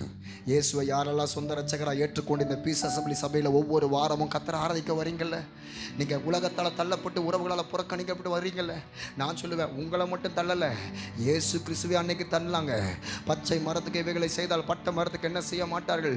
மெய்யாவுக்கு நான் உங்களுக்கு சொல்கிறேன், உலக சந்தோஷப்படும், நீங்கள் துக்கப்படுவீங்க, அழுது புலவில்லை, ஆனாலும் உங்கள் துக்கம் சந்தோஷமாக மாறும்னு சொன்னார். கர்த்தர் உங்களுக்கு சொல்கிற வார்த்தை அதுதான். பிள்ளையே, தேவ பிள்ளையே, எத்தனை நெருக்க நெருக்கம் வந்தாலும், பாடியில் வந்தாலும், வேலையில், ஊழியத்தில், குடும்பத்தில் பல போராட்டங்கள் வந்தாலும் கலங்காத. நீ என் மேலே வைத்திருக்கிற விசுவாசத்தை மட்டும் விடாத. யாரெல்லாம் விசுவாசத்தோடு நீங்கள் நிற்கிறீங்களோ, விசுவாசத்தால் தேவனுடைய மகிமையை காண்பாய், விசுவாசத்தால் ரட்சிக்கப்படுவாய், விசுவாசத்தால் மலைகளை கூட பேர்ப்பாயின்னு வேதத்தில் யோவான் புஸ்தகம் 11:40, மார்க்கு புஸ்தகம் 11:23, ரோமர் புஸ்தகம் 10:9 விசுவாசிக்கிறவனுக்கு எல்லாமே ஆகும். அல்லேலூயா. விசுவாசத்தை விடாதீங்க சிஸ்டர். அவர் மேலே வைத்திருக்கிற விசுவாசத்தை விடாதீங்க. அவர் மேலே விசுவாசமாக இருக்கிறவன் வெட்கப்பட்டு போவதில்லை. அல்லேலூயா. இதன் அடிப்படையில் நான் இந்த 5 காரியத்தையும் பேசலை. நான் ஒரு காரியத்தை தான் காலையில் வந்த ஃபஸ்ட் சர்வீஸில் வந்தவங்களுக்கு இந்த காரியத்தை சொன்னேன். அவரை நோக்கி பார்க்கிறவங்க வெட்கப்பட்டு போவதில்லை. அப்போ பைபிளில் அவரை நோக்கி பார்க்குற வெட்கப்பட்டு போவதில்லைன்னா, காலையில் வந்தவர்களுக்கு ஒரு சம்பவத்தை நான் பேச ஆரம்பித்தேன். அதைத்தான் இந்த 3 சர்வீஸ்லையும் தொடர்ச்சியாக நான் பேச விரும்புகிறேன். மொத்தம் 9 காரியம். அந்த 9ஐயும் நான் பேச போகலை. 3 காரியத்தை தான் ஒவ்வொரு சர்வீஸில் தொட்டு நான் இந்த செய்தியை நான் நிறைவு செய்ய விரும்புகிறேன். நீங்கள் திருப்பிக் கொள்ளுங்கள். இன்றைக்கு உங்கள் திருச்சபைக்காக நான் பேதுருவை குறித்து தான் நான் காலையில் வந்தவர்களுக்கு நான் துவக்க ஆரம்பித்தேன். பேதுரு யார்? பேதுருவை குறித்து எங்கள் சபைக்கு என்னப்பா சொல்ல விரும்புகிறேன்? உங்களுக்கு ஒன்று தெரிய வேண்டுமானால், இயேசு கிறிஸ்து அவர் அநேக நேரம் பிரசங்கத்தை செய்து முடிச்சுட்டு, அநேக நேரம் அற்புதங்களை செய்து முடிச்சுட்டு, இயேசு கிறிஸ்து அவர் அநேக நேரத்தில் சீஷலை விட்டுட்டு சில நேரம் சீஷலை கூட்டிகிட்டு போய் ஜெபம் பண்ணுவார், சில நேரம் சீஷலை விட்டுட்டு அவர் தனித்து போய் ஜெபம் பண்ணுவார். இதைத்தான் லூக்கா 9:18 பின்பு அவர் தமது சீஷரோடு கூட தனித்து ஜெபம் பண்ணி கொண்டிருக்கீங்கன்னு போட்டிருக்கு. சில நேரம் தனித்து ஜெபம் பண்ணுறார். 9:28 அவர் 8 நாளைக்கு பின்பு மறுபடியும் பேதுருவும் யோவானையும் யாக்கோபையும் கூட்டிக் கொண்டு அவர் ஒலிவ மலைக்கு ஏறி மறுரூபம் மலைக்கு ஏறி அவர் அங்கே ஜெபம் பண்ணுகிறார். அப்போ நான் சொல்லுவேன், ஆண்டவர் சில நேரம் தனித்தும் ஜெபம் பண்ணுறார், சில நேரம் கூடியும் ஜெபிக்கிறார். நான் சொல்கிறேன், இதிலிருந்து என்ன தெரியுது? கர்த்தர் நம்மை கொண்டு அற்புதங்களை நடத்த வேண்டுமானால் நீங்கள் சபையில் கூடி ஜெபிக்கிற ஜெபத்தையும் விடாதீங்க, நீங்கள் வீட்டில் தனித்து ஜெபிக்கிற தனிப்பட்ட ஜெபத்தையும் விடாதீங்க. நிறைய பேர் எல்லாரும் கூடும்போது சபரவா கவரவான்னு சொல்லி பயங்கரமாக ஆவியில் நிரம்பி பேயெல்லாம் விரட்டிடுவாங்க. ஆனால் தனியாக ஏதாவது ஒரு பேய் வந்தால் தான் அப்போ தான் தெரியும் நம்ம பஞ்சாயத்தெல்லாம். அல்லேலூயா. எத்தனை பேர் இருக்கீங்க? அல்லேலூயா. நான் சொல்ல புரியுதா? எல்லாரும் கூடும்போது பாஸ்டர் பண்ணிடலாம், செஞ்சிடலாம் அப்படின்னு. நான் இந்த நாகப்பட்டினத்தில் ஒரு டைம் ஊழியத்துக்கு 2 நாள் கூட்டத்துக்கு நான் போயிருந்தேன். இந்த கொஞ்சம் ஆடி கொஞ்சம் செட் பண்ணுங்களேன், அவங்களுக்கு கொஞ்சம் டிஸ்டர்ப் ஆகுது. பின்னாடி உள்ளவங்களாம் கேட்குதா நான் பேசுகிறது? ஓகே, சரி. என் காது கேட்காதுன்றாதீங்க. சரி, சரி, நல்ல கவனிங்க. நான் நாகப்பட்டினத்துக்கு ஊழியத்துக்கு போயிருந்தேன். அந்த நாகப்பட்டினத்துக்கு ஊழியத்துக்கு போகும்போது திடீர்னு பார்த்தீங்கன்னா 2 நாள் கூட்டம். அந்த 2 நாள் கூட்டத்துக்கு நான் போயிட்டா பயங்கரமாக அங்கே நடந்த சம்பவம் திடீர்னு பார்த்தீங்கன்னா, அங்கே பாஸ்டர் வந்து முதல் நாள் சுவிசேஷ கூட்டம், அதுக்கப்புறம் ஈவினிங் சர்வீஸ் இப்படின்னு சொல்லி தொடர்ந்து போயிட்டே இருந்துச்சு. அப்படி கூட்டம் நடக்கும்போது திடீர்னு பார்த்தீங்கன்னா, அங்கே ஊழியத்தை செய்து கொண்டு அந்த நேரத்தில் டக்குன்னு ஒரு ரொம்ப டயர்டு. ஈவினிங் மீட்டிங் முடிஞ்சிச்சு. ஒரு 9:30 நான் படுத்துட்டேன். எனக்கு ரத்த வாந்தி வருது, சரீரத்தில் ரொம்ப பலவீனம், சரீரத்தில் காய்ச்சல். அதன் மத்தியில் நான் தேவ சமூகத்தில் அங்கே பிரசங்கத்தை பண்ணிட்டு நான் ஊழியத்தை அங்கே நிறைவு செய்யலாங்கிற நேரத்தில், சனிக்கிழமை நாளைக்கு ஒரு மீட்டிங் இருக்கு, அதனால் மீட்டிங் நீங்கள் நடத்தி தான் ஆகணும் அப்படிங்கிற மாதிரி ஆகிப்போச்சு. சரி, நானும் ஸ்தோத்திரம் மட்டும் அப்படியே இருந்துட்டேன். அப்போ திடீர்னு ஒரு 11-11:30 மணி அளவில் டக்குன்னு பாஸ்டர் இருக்கிறாரா அப்படின்னு எனக்கு ஒரு ஃபோனு. யார்? என்ன? Chief guest. நான் உடனே கேட்டேன், எதுக்குப்பா? இந்த மாதிரி பாஸ்டர் உங்களை கேட்டார் அப்படின்றாங்க என் தம்பிங்க. அண்ணா இந்த மாதிரி ஃபோன் வந்துச்சுன்னா பாஸ்டர் உங்களை கேட்டார். என்னப்பா அப்படின்னு சொல்லி கேட்டேன். அது வேற ஒன்றும் இல்லை, ஒரு பொண்ணுக்கு 16 வயசு 17 வயசு ஒரு பிள்ளைக்கு பேய் பிடிச்சிச்சாமா, அதெல்லாம் இப்போ சர்ச்சைக்கு கூட்டு வந்துருக்காங்க நேராக அப்படின்னாங்க. நேராக கூட்டு வர தப்பு இல்லை, எனக்கு நேராக கூட்டு வரணும். ஏற்கனவே நமக்கு உடம்பு இவ்வளோ பலவீனமாக இருக்குது, இந்த நேரத்தில் போய் கூட்டு வராங்களப்பா. சரின்னு சொல்லிட்டு கூட்டு வந்துட்டாங்க. கூட்டு வந்து பாஸ்டர்னு எழுப்புறாங்க. உடனே நான் அவ்வளோ பலவீனத்தில் எந்திரிச்சு நின்று நான் பார்க்குறேன். உடனே பேயை விரட்டுறதுக்கு பாஸ்டர் கூட நிப்பாட்டினார். அது ஒரு கிராம சபை, கிட்டத்தட்ட ஏறக்குறைய 200-250 பேருக்கு மேலே அந்த சபையில் வராங்க. அப்போ எல்லாரும் கூடி ஜெபிக்கும் போது டக்குன்னு எங்கள் ஆட்கள் என் கூட ஒரு 30 பேர் வந்திருந்தாங்க. 30 பேர். ஏன்னா சுவிசேஷ கூட்டமாக இருக்கிறனால திருப்பூர்லேருந்து நாகப்பட்டினத்துக்கு 30 பேர் நாங்கள் ட்ராவல் பண்ணியிருந்தோம். அப்போ உடனே எங்கள் அக்காமார்கள், எங்கள் தம்பிமார்கள், கூட இருக்கிற லீடர்ஸ் எல்லாருமே பயங்கரமாக சுற்றி நிற்க, அந்த அந்த சகோதரி உள்ள நிற்க, அந்த பாஸ்டர் அந்த பேய் பிடிச்ச அந்த பிள்ளைய பூந்து விளையாடுறாரு. போறியா இல்லையான்னு சொல்லி பயங்கரமாக விளையாடுறார். அந்த கேப்பில் என்னையும் வர எழுப்பி பாஸ்டர் போக மாட்டேங்குது, பாஸ்டர் ஜெபம் பண்ணுங்கன்றார். நான் உடனே முதல்ல எந்திரிச்சேன், வந்து நின்னேன். உடனே அந்த பேயை விரட்டலான்னு பார்த்தா நான் புரிஞ்சுக்கிட்டேன், இது பேய் இல்லை, இது வேற ஒரு பேயின்னு கண்டுபிடிச்சிட்டேன். ஏன்னா இதில் அனுபவம் ஜாஸ்தி எனக்கு. இது வேற ஒரு பேயின்னு கண்டுபிடிச்சிட்டேன். என்ன அப்படின்னு பார்த்தா, நான் சைலண்ட்டாக பார்க்குற வரைக்கும் பார்த்தேன், போய் சைலண்ட்டாக போய் ஒரு மூலையில் படுத்தேன். அந்த பாஸ்டர் என்ன ஒரு பேயை விரட்ட சொன்னால் பேயை விரட்டாமல் இவர் போய் படுத்துட்டாருன்னா அவர் என்னை கூப்பிட்டவருக்கு ஒரு மேலே என் பக்கம் ஒரு பக்கம் கோவம் வந்திருக்கும்னு நினைக்கிறேன். நான் ஒன்றுமே சத்தம் காட்டல. உடனே பசங்க பார்த்தாங்க. எங்கள் கூட கிராமத்துலேருந்து வந்த எல்லா அக்காமார்களும் பேயை பார்த்தோன்னே ஷாபா ராபா கபா ராபா நான் எந்திரிச்ச உடனே வந்துச்சு. ஆமாம், பாஸ்டர் படுத்தவன ஷாபா ராபா கபா ராபான்னு சைலண்ட்டாக போயிட்டாங்க. ஏன்னா பாஸ்டரே அமைதியாக போயிட்டாரு.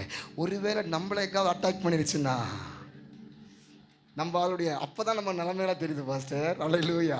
அப்போ சைலண்ட்டாக அவங்க கவரவா அமைதி ஆகிட்டாங்க. அப்புறம் தம்பி, என் கூட ஒரு தம்பி இருக்கான், உடனே அவன் பார்த்தான், டேய் அண்ணனே சைலண்ட்டாக படுக்கிறாருன்னா விஷயம் ஏதோ இருக்குதுடா அப்படின்னு சொல்லிட்டு அவனுக்கு அமைதியாக வந்துட்டாங்க. அடுத்த நாள் அந்த பேய் ஓட்டுற அந்த பாஸ்ட்டு ஞாயிற்றுக்கிழமை ஆராதனைகளை அந்த பிள்ளையை கூப்பிட்டு வந்து நிறுத்திட்டாங்க. பயங்கரமாக இப்போ அந்த பேயை விரட்டுறதுக்கு அவர் பயங்கரமாக இது பண்ணுறாரு. இப்போ நான் தான் செய்தி விரட்ட அன்றைக்கி நான் வச்சுக்கிறேன் அப்படின்ட்டு இருந்தேன். கரெக்டாக மெசேஜ் டைம் மைக் எடுத்தும் பாருங்கள். செய்தி பேச பேச பேச பேச பேய் பிடிச்ச டிக்கெட் அந்த புள்ள இவனை எங்கிறதெல்லாம் கூப்பிட்டு வந்தாங்க, இப்படி பேசுகிறான் இவன் அப்படின்ட்டு அது எல்லாத்தையும் மறந்துக்கிட்டு அந்த புள்ள பேய் மாதிரி நடிக்கிறதையே மறந்துடுச்சு. பார்க்க நான் பயங்கரமாக பிரசங்கத்தை கிளப்பி தள்ள உடனே கடைசியில் எல்லாரும் அர்ப்பணிக்க நேரம் எந்திரிங்கன்னு ஒன்று. ஆமாம், நம்மளுக்கு பேய் பிடிச்ச மாதிரி தான் நடிச்சிட்டு இருந்தோம், மறந்துட்டோமே, மறுபடியும் பேய் மாதிரி நடித்தா. எல்லாரும் எழுப்பி விட்ட அந்த நேரத்தில் நான் மெல்ல எல்லாரும் மேலேயும் கை வச்சு ஜெபிக்கும் போது அவகிட்ட வந்தா. அவகிட்ட மெல்ல கை வச்சு, கொஞ்சம் நிறுத்து, உனக்கு உள்ளே இருக்கிறது பேய் இல்லை வேற ஒன்று இருக்குதுன்னு எனக்கு தெரியும். நீ ஒரு பையனை லவ் பண்ணுற, அதுக்கு உங்கள் வீட்டில் வந்து அவங்க அக்செப்ட் பண்ணலை, அதனால் பேய் பிடிச்ச மாதிரி நடிக்கிற, சரியா? இவ பார்த்தா இந்த மாதிரி ஒரு திருக்குதரிசி எங்கேயுமே பார்க்கலையே. நான் அந்த பாஸ்டர் மெல்ல கூப்பிட்டு சொன்னேன், பாஸ்டர் அவளுக்கு பேய் இல்லை, அவள் ஏதோ ஒன்று கரெக்ட் பண்ணுறதுக்கு போயிட்டு இருக்கிறா, அதனால் வீட்டில் கொஞ்சம் சொல்லி கொஞ்சம் சரி பண்ணி விடுங்க. நிறைய நேரம் ஊழியர் செய்கிற எங்களை கூட கோமாளி ஆக்கிடுறாங்க பார்த்தீங்களா? அல்லேலூயா. அவர் பார்த்தாரு, இத்தனை வருஷம் அனுபவத்தில் இந்த மாதிரி ஒன்று நானே கண்டுபிடிக்கலையே பாஸ்டர் அப்படிங்கிறாரு. அப்போ நான் விஷயத்துக்கு வரேன். அப்போ நிறைய நேரம் நம்முடைய ஜெப வாழ்க்கை கொஞ்சம் தடுமாறும் போது தான் நம்மை கொண்டு அற்புத அடையாளங்கள் நடப்பதும் இல்லை. இப்போ நான் வசனத்துக்கு நேரம் உங்களை திருப்ப விரும்புகிறேன். நீங்கள் கவனித்து பார்த்தீங்கன்னா அதில் தான் இயேசு கிறிஸ்து அநேக நேரம் எத்தனை அற்புதம் செஞ்சாலும் அவருக்கே தனிப்பட்ட ஜெபமும் கூடி ஜெபிக்கிற ஜெபமும் தேவைப்பட்டது. ஆகவே தான் இயேசு இப்போ அவர் மலையில் ஜெபிக்கிறதுக்காக போகும்போது பேதுருவை பார்த்து சொல்கிறார், டே பேதுரு, நான் வந்து இந்த மாதிரி பிதாவை நோக்கி நான் கொஞ்ச நேரம் ஜெபம் பண்ணோம், அதனால் நீ சீஷர்லாம் கூப்பிட்டு பெத்சாயிதாவுக்கு அப்படியே புறப்பட்டு போறியான்னு சொன்னபோது உடனே பேதுருவும் சரி ஆண்டவரே, ஓகே ஆண்டவரேன்னு சொல்லிட்டு இவனும் படகு எடுத்துகிட்டு போகிறான். ஆனால் கொஞ்ச தூரம் போகும்போது காற்று பலமாக கடல் பலமாக அவனை அலமோத இவங்க கரை சேர இடத்துல கரை சேர முடியாமல் ஒரு பெரிய பாதிப்பு பேதுரு படகுல உண்டாகிறது. உடனடியாக ஐயோ நம்ம சாக போகிறோம்னு நினைக்கும் போது இயேசு இரவின் 4ஆம் ஜாமத்தில் அவர் மலையில் பிதாவுடைய உறவுல ஜெபித்து கொண்டிருந்த இயேசுவே தாம் பிள்ளைகளுக்கு ஒரு நெருக்கம்னு வரும்போது அந்த ஜெப நேரத்தையும் விட்டு அவர் மலையை விட்டு இறங்கி வந்து கீழே வந்து பார்க்கிறார்.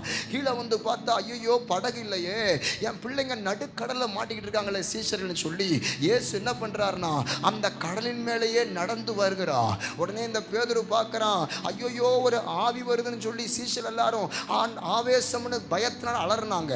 உடனே இயேசு சொல்றார், திடன் கொள்ளுங்கள், நான் தான், பயப்படாதிருங்கள்னு இயேசு சொல்றார். இந்த வார்த்தையை கேட்டபோது உடனே டக்குன்னு பேதுரு சொல்றான், ஆண்டவரே நீரேயானால் நானும் ஜலத்தின் மேல் நடந்து உம்மிடத்தில் வர கட்டளையிடும் ஆண்டவரேன்னு கேட்டபோது உடனே இயேசு சொல்கிறாரு வாப்பா அப்படிங்கிறா. உடனே இவன் என்ன செய்கிறான், வந்தான். இயேசுவை முன்னாடி வைக்கிற வரைக்கும் இவன் நல்லா தான் நடந்தான். ஆனால் எப்போ கொஞ்சம் காற்று பலமாக அடிக்கிறத பார்த்தானோ, எப்போ கடலில் பலமாக அவன் மேலே மோதுறதை பார்த்தானோ, எப்போ பிரச்சனையை பார்க்க ஆரம்பிக்கிறீங்களோ அப்போ தான் நம்ம வாழ்க்கை மூழ்க ஆரம்பிக்கிறது. பேதுரு பிரச்சனையை பார்த்தான், உபத்திரவத்தை பார்த்தான், எதிர்ப்பை பார்த்தான். எப்பா பேதுரு நீ ஏன்பா பிரச்சனையை பார்க்குறவர் நீ சரியாக பார்த்துருந்தீங்கன்னா மூழ்கி போயிருக்க மாட்டேன். ஆனால் பேதுரு எப்போ பிரச்சனையை பார்க்க ஆரம்பித்தானோ அவன் மூழ்கி போகும்போது ஆண்டவரே ரட்சியும்னு கையை உயர்த்துறான். உடனே இயேசு அவன் கையை பிடித்து தூக்கி விட்டு அற்ப விசுவாசம் ஏண்டா சந்தேகப்பட்ட அப்படின்னு சொல்லிட்டு இப்போ அந்த பேதுருவை படகுல கொண்டு போய் சேர்த்த உடனே காற்று அமர்ந்ததுன்னு போடப்பட்டிருக்கு. எனக்கு இப்போ கேள்வி என்னன்னா, இயேசு ஏற்கனவே ஒரு படகுல இருக்கும்போது காற்றும் கடலை எழும்பி வரும்போது இயேசு இறையாத அமைதலாருன்னு சொன்னார்ல, அவர் அமைதியாக்குனார்ல, அற்புதத்தை காற்றை நிறுத்தினார்ல, அதே மாதிரி இயேசு அவர் அந்த மலையிலிருந்தா சொல்லியிருக்க முடியுமா? முடியாதா? சொல்லிருக்கலாமே, ஏன் செய்யல? ஒருவேளை இயேசு நடந்து வரும்போதே பேதுரு இப்படி நடந்து வர வர வர அப்பவே ஐயோ இதெல்லாம் கண்டு பயப்படுறானே, இயேசுவின் நாமத்தில் அமைதியாரு சொல்லிருக்கலாமா இல்லையா? ஏன் செய்யல? ஏன்னா ஒரு ரகசியம் உண்டு. கர்த்தர் சில நேரம் சில காற்றை அடக்குவார், சில காற்றை கர்த்தர் அடக்க மாட்டார். ஏன்னா உன்னை ஆண்டவர் பயிற்சிக்கிறதுக்காகத்தான் அதெல்லாத்தையும் அனுமதிக்கிறார். அல்லேலூயா. பாஸ்டர், நான் ரொம்ப வருஷமா ஒரு காரியத்துக்கு ஜெபம் பண்றேன், ஆனா ஒண்ணு நடக்கல. ஏன்? அது வேற ஒண்ணு இல்ல, உன்கிட்ட ஏதோ ஒண்ணு எதிர்பார்க்கிறா, உன்கிட்ட ஏதோ ஒரு பரீட்சையை எதிர்பார்க்கிறார் மகனே. அதான் வசனம் போட்டிருக்கல, அன்று என் மகனை கர்த்தருடைய சிட்சையை அற்பமா என்னாது, அவரால் கடிந்து கொள்ளப்படும் போது சோர்ந்து போகாத, கர்த்தரிடத்தில் அன்பு கூற அவனை சிட்சித்து தாம் சேர்த்துக்கொள்ள எந்த மகனையும் தண்டிக்கிறான். பிள்ளைகளுக்கு சொல்லிக்கிறது போல உங்களுக்கு சொல்லிக்கிற புத்திமதியை மறந்துடாத. நீங்க சிச்சை சகிக்கிற வந்தால் தேவன் உங்களை புத்திரா எண்ணி நடத்துகிறார். தகப்பன் சிச்சாத புத்திரன் உண்டோ? கர்த்தர் உங்களை சிச்சிக்கிறாரா? கர்த்தர் உங்களை இந்த பாதைகளை நெருக்கத்தில் கொண்டு வராரா? அது வேற ஒன்றும் இல்லை. இத்தனை நெருக்கப்பட்டாலும் நீ என்ன நோக்கி பார்க்கிறியா பேதுருவேன்னு தான் கர்த்தர் இந்த காரியத்தை அனுமதிக்கிறார். அல்லேலூயா. இப்போ இந்த பேதுரு ஒரு 3 விதமான நிலைமையில தள்ளப்பட்டான். காலையில் வந்தவளுக்கு நான் அதை கொஞ்சம் துவக்கினேன். இப்போ இந்த பேதுரு தான் என்னுடைய செய்தியை.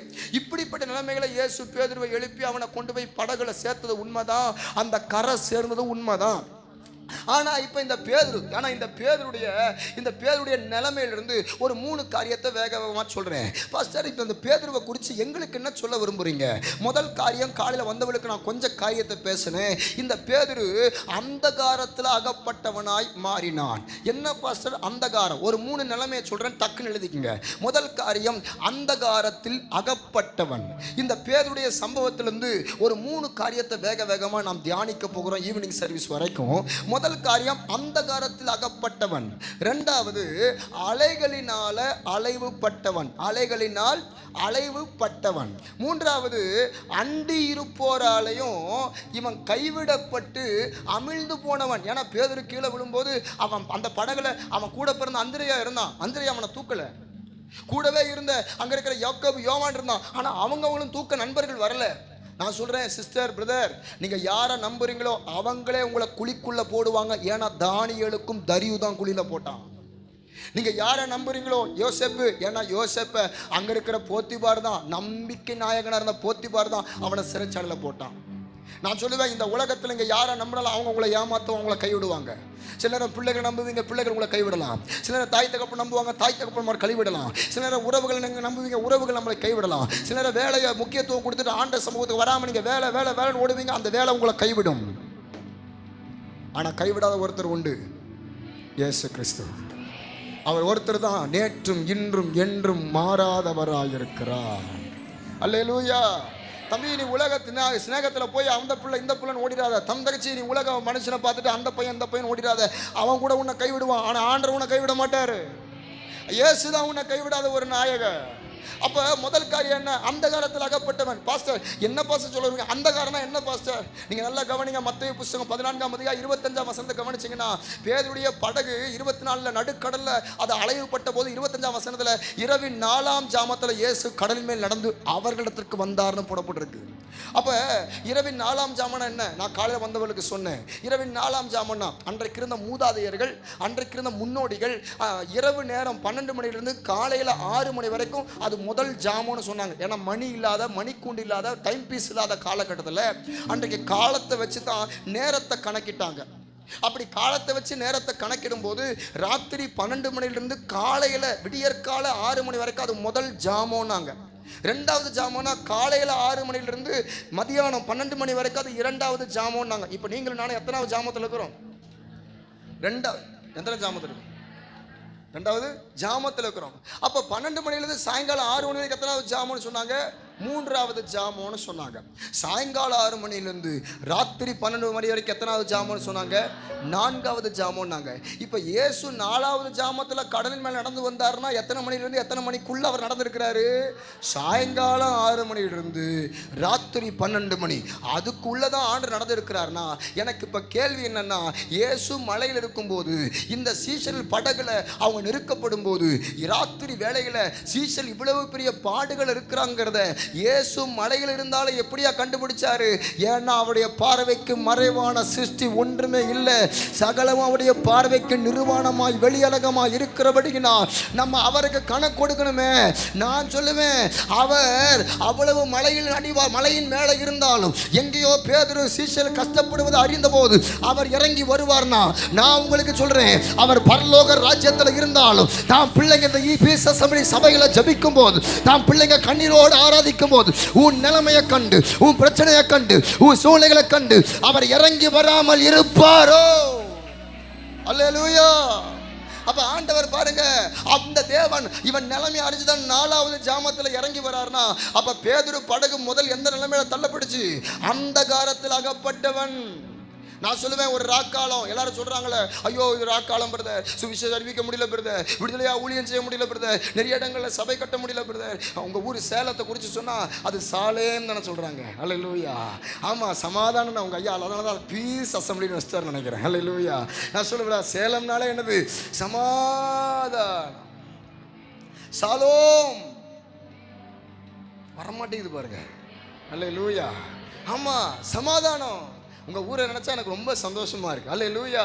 நல்ல சமாதானம் உள்ள இடத்துல உங்கள் சபையை நினச்சா இன்னும் சந்தோஷமாக இருக்குது. சமாதானம் உள்ள இடத்துல சமாதான சபையை வச்சு நடத்துறீங்க பாருங்க. அல்லேலூயா. அப்போ ஆண்டவர் சமாதானத்தை அவர் கொடுக்க வந்தார். எனக்கு தெரியல பாருங்க. அல்லேலூயா. போன சபையில் போன செய்தியில் அதான் சொன்னேன். ஆண்டவர் பாருங்க, சமாதானத்தை கொடுக்கத்தான் இந்த உலகத்தில் வந்தாராம். ஆனால் பிசாசு சமாதானத்தை எடுக்க இந்த உலகத்தில் வந்தான். அப்போ நான் சொல்லுவேன், ஒரு பெரிய அந்தகாரம் ராக்காலம் எங்கள் திருப்பூரில் பயங்கரமான ராக்காலம். அப்படிப்பட்ட ஒரு ராக்காலத்தில் கிடக்கிற எங்கள் மாவட்டம், நாங்கள் எங்கள் மாவட்டத்துக்காக ஜெபம் பண்ணுங்க. சரியா? ஆமாம், தமிழ்நாட்டுக்காக இந்தியாவுக்காக ரொம்ப அதிகமாக ஜெபம் பண்ணுங்க. அப்போ நான் சொல்லுவேன், இந்த அந்தகாரம் யாருக்குரியது பாஸ்டர்? காலையில் வந்தவங்களுக்கு சொன்னேன், அந்தகாரத்துக்குரியவனே சாத்தான் தான். சாத்தான் தான் அந்த அந்தகாரம். அந்தகாரம்னா செந்தமிழில் சொல்லணும்னா இருள், இருள், இருள், இருட்டு, இருட்டு. இதுக்கு மேலே தெளிவாக சொல்லணும்னா கருப்பு. அல்லேலூயா. எனக்கு சொல்ல தெரில, கர்த்தருக்கு ஸ்தோத்திரம். நான் சொல்ல புரியுதா? ஆமாம், ஒருவேளை வெளிநாட்டிலேருந்து பெற்று போட்டவங்க இருந்தீங்கன்னா டார்க்னஸ். அல்லேலூயா. அதனால் இதெல்லாம் தெளிவாக சொல்லிடுறேன். இப்படி பயங்கரமான இருளுக்குரியவனை யாரு? சத்தியமாக நீங்கள் இல்லை, சொல்லுங்க. அல்லேலூயா. ஆமாம், சாத்தான் தான் இருளுக்குரியவன். நான் சொல்லுவேன், இருளுக்குரியவனே சாத்தான் தானே. ஆனால் அந்த இருளுக்குரிய பிசாசு எப்படி சபைக்கு அந்தகாரம் வரலாமா? பேதுரு தேவனால் அழைக்கப்பட்டவன் அல்லவா? இந்த கல்லின் மேலே சபையை கட்டுவேன் கர்த்தர் அவனை குறித்து பெரிய திட்டத்தை வச்சிருந்தாரு. இந்த 12 அப்போஸ்தலரையும் கரை சேர முடியாமல் இந்த இருளின் அந்தகார சக்தி சபையை பிடிக்க எப்படி முடியும்? நான் காலையில் வந்தவர்களுக்கு சொன்னேன், தேவனை அறியாத 6000 பிசாசு பிடிச்ச கதரேனன், அவனுக்கு இருள் பிடிச்சது உண்மை, ஒத்துக்கிறேன். ஏன்னா தேவனை அறியாதவன் அவன் கதரேனன். அதனாலதான் அவனுக்காக இயேசு காற்றையும் கடலையும் கடந்து வந்து அவனை கர்த்தர் 6000 பிசாசை விடுதலையாக்கினார். மார்க் 5ஆம் அதிகாரம் 1-20 வரைக்கும் வாசிக்கிறோம். அவனுடைய குடியிருப்பு கல்லறைகள் இருந்தால் அவனை அடக்க ஒருவனாலும் கூடல. அவனை விலங்குகளால் சங்கிலிகளை கட்டப்படுவான், சங்கிலிகளை முறித்து விலங்குகளை தகர்த்து போடுவான். அவன் எப்பொழுது இரவும் பகலும் மலைகளில் இருந்து கல்லைகளில் இருந்து கூக்குரலிட்டு கல்லுகளினால் தன்னை காயப்படுத்தி கொண்டிருந்தான். 6000 பிசாசு. அவன் இயேசுவை தூரத்தில் வர கண்டபோது அவன் ஓடி வந்து அவரை பணிந்து கொண்டு, இயேசுவே தேவனுடைய குமாரன், எனக்கு உமக்கு என்ன ஆண்டவரே, என்னை வேதனைப்படுத்தாதபடிக்கு தேவன் பேரில் ஆனேன்னு அவன் கத்துறான், புலம்புறான், கூப்பாடு போடுறான். உடனே இயேசு அவனுக்காக இறங்கி வந்து 6000 பிசாசு அவனிடத்திலிருந்து துரத்தி, கர்த்தர் அந்த தேவனை அறியாதவனுக்கு ஒரு பெரிய சமாதானத்தை கொடுப்பார்னா, தேவனை அறிந்து ஆராதிக்கிற பிள்ளைகளாகிய உங்க வாழ்க்கையில உங்க சபையில சமாதானத்தை கர்த்தர் தராம இருப்பாரோ? அல்லேலூயா. அப்ப நான் சொல்லுவேன், அப்போ தேவனை அறியாதவனுக்கு பிசாசனால குடும்பம் பிரியலாம். காலையில் வந்தவனுக்கு சொன்னேன், அவனுக்கு குடும்பம் பிரிஞ்சுது.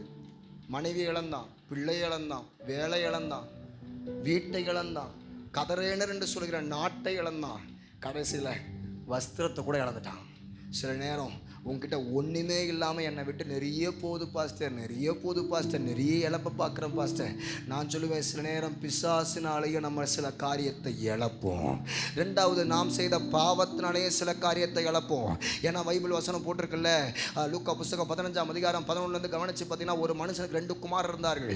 அவரில் இளைய பையன் என்ன பண்ணுறான், அப்பா தகப்பனே ஆஸ்தியில் எனக்கு வர்ற பங்கை தரணும்னு சொன்ன போது அப்பா என்ன செய்கிறாரு, தான் ஆஸ்தியை பங்கிட்டு கொடுக்குறாரு. பெரிய பையனுக்கு பங்கிட்டு கொடுக்குறாரு, இளைய பையனுக்கு பங்கிட்டு கொடுக்குறாரு. ஆனால் சில சில நாளைக்கு பின்பு இளைய மகன் எல்லாவற்றையும் சேர்த்து கூட தூரதேசத்துக்கு புறப்பட்டு போய் அங்கே துன்மார்க்கமாக ஜீவனம் பண்ணி தன் ஆஸ்திகளை எல்லாம் அழித்து போட்டான். எல்லாவற்றையும் அவன் செலவழித்த பின்பு அந்த தேசத்தில் ஒரு கொடிய பஞ்சம் உண்டாயிற்று. அப்பொழுது அவன் குறைவு பட தொடங்கி அந்த தேசத்து குடியானத்தில் போய் ஐயா ஐயா ஐயா ஐயா எனக்கு சாப்பிட ஏதாவது கிடைக்குமா, ஏதாவது வேலை கிடைக்குமா? அவன் சொல்கிறான், ஏய் தேசமே பஞ்சமாக இருக்குடா, இந்த நேரத்தில் நீ வந்து ஏதோ கேட்குறியா என்ன?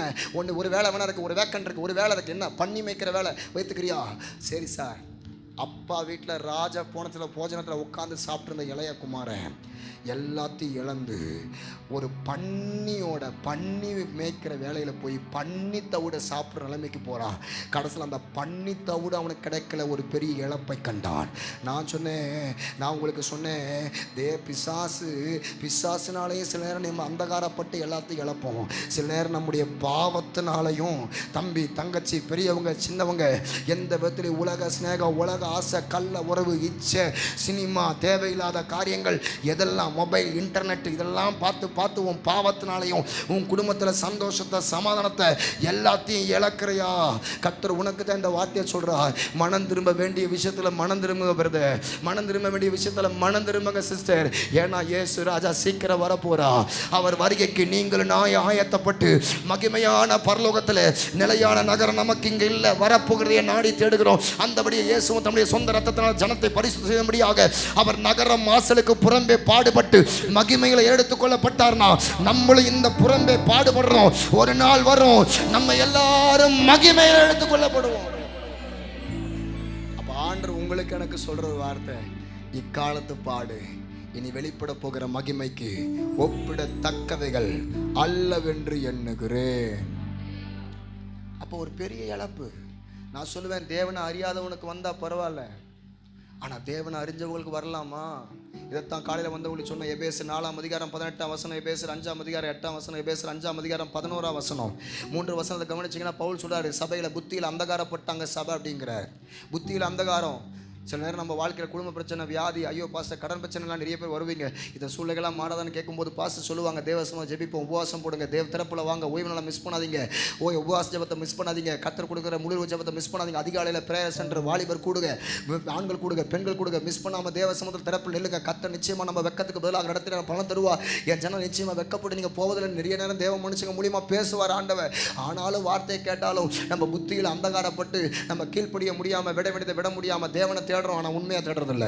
ஆண்டவர் சமுத்திரம் ஜெபிக்கிறோம், ஆனால் உண்மையாக ஜெபிக்கிறதில்ல. இப்படி நிறைய காரியத்தில் நம்ம ஏனோ தானமாக இருக்கிறனால தான் பிரதர் சிஸ்டர், நம்ம புத்தியில் அந்தகாரப்படுறதுனால தான் நம்ம வாழ்க்கையில் இந்த அந்தகாரம் வெளியே போகவே மாட்டேங்குது. ரெண்டாவது, முற்காலத்து அந்தகாரம், விட்ட பாவத்தை மறுபடியும் தொடருது. விட்ட பாவத்தை, கெட்ட வார்த்தை மறுபடியும் உள்ளே இருக்கும், தேவையில்லாத உலக சிநேகம் உள்ளே இருக்கும், எல்லா விதமான காரியங்களும், முற்காலத்து காரியங்களை, சிம்சோன் இழந்த கொண்டு போட்ட சிங்கத்தை மறுபடியும் திரும்பி எட்டி பார்த்தா பாருங்க, பழைய சுபாவம் உள்ளே இருக்கும். இதெல்லாம் போகிறதில்ல, கோபம் போகிறதில்ல, கசப்பு போகிறதில்ல, வெறுப்பு போகிறதில்ல, சபையில் இருக்கிற சகோதர சகோதரிகள் பக்கத்தில் உட்காந்துருக்கிற சகோதரிகளை நேசிக்க முடியல, சபைக்கு வரவங்களை நேசிக்க முடியல, வெளியில் உள்ளவங்களை நேசிக்க முடியல. இப்படி அன்பு இல்லை, இச்சை அடக்கம் இல்லை, தாழ்மை இல்லை, பொறுமை இல்லை, அமைதி இல்லை, எதுவுமே இல்லாமல் நம்ம வாழ்க்கையில் நற்குணம் இல்லாமல் ஓடுற இந்த பயணம், கர்த்தர் சொல்றாரு, எப்பா முற்காலத்தில் தான் அப்படி இருந்தப்பா, இன்னைக்கு அந்த முற்காலத்தெல்லாம் அதை தூக்கி எறிஞ்சிட்டு இப்போ கிறிஸ்துவுடைய சரீரத்தில் கிறிஸ்துவுடைய பிள்ளைகளாக நீங்கள் அவருடைய சுபாவத்தை தரித்து கொள்ளுங்கள்ன்றாரு. இந்த சுபாவம் மாறதுனால தான் உன் வாழ்க்கையில் இன்னும் அற்புதங்கள் நடக்கலை, அதிசயம் நடக்கலை, மேன்மையை பார்க்க முடியல. நீ மாறணுங்கிற பவுல் சொல்றாரு. மூணாவது காரியம், எப்பா முற்காலத்தில் அந்தகாரமாக இருந்தீங்க, புத்தியில் அந்தகாரமாக இருந்தீங்க, கடைசியில் கனியற்ற அந்தகாரங்கிறார். கனியற்ற அந்தகாரம் என்ன?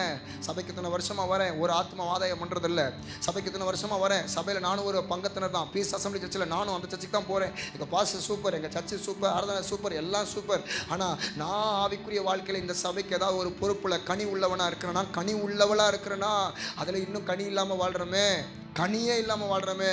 இயேசு சொல்கிறார்ல, மத்தேயு புத்தகம் 25:14 அங்கே நீங்கள் கவனித்து பார்த்தீங்கன்னா, ஒரு எஜமான் 5 தாளந்து 2 தாளந்து 1 தாளந்தை கொடுத்துட்டு எஜமான் தூர பிரயாணம் போயிட்டார். எஜமான் மீண்டும் வரப்போகிறார்.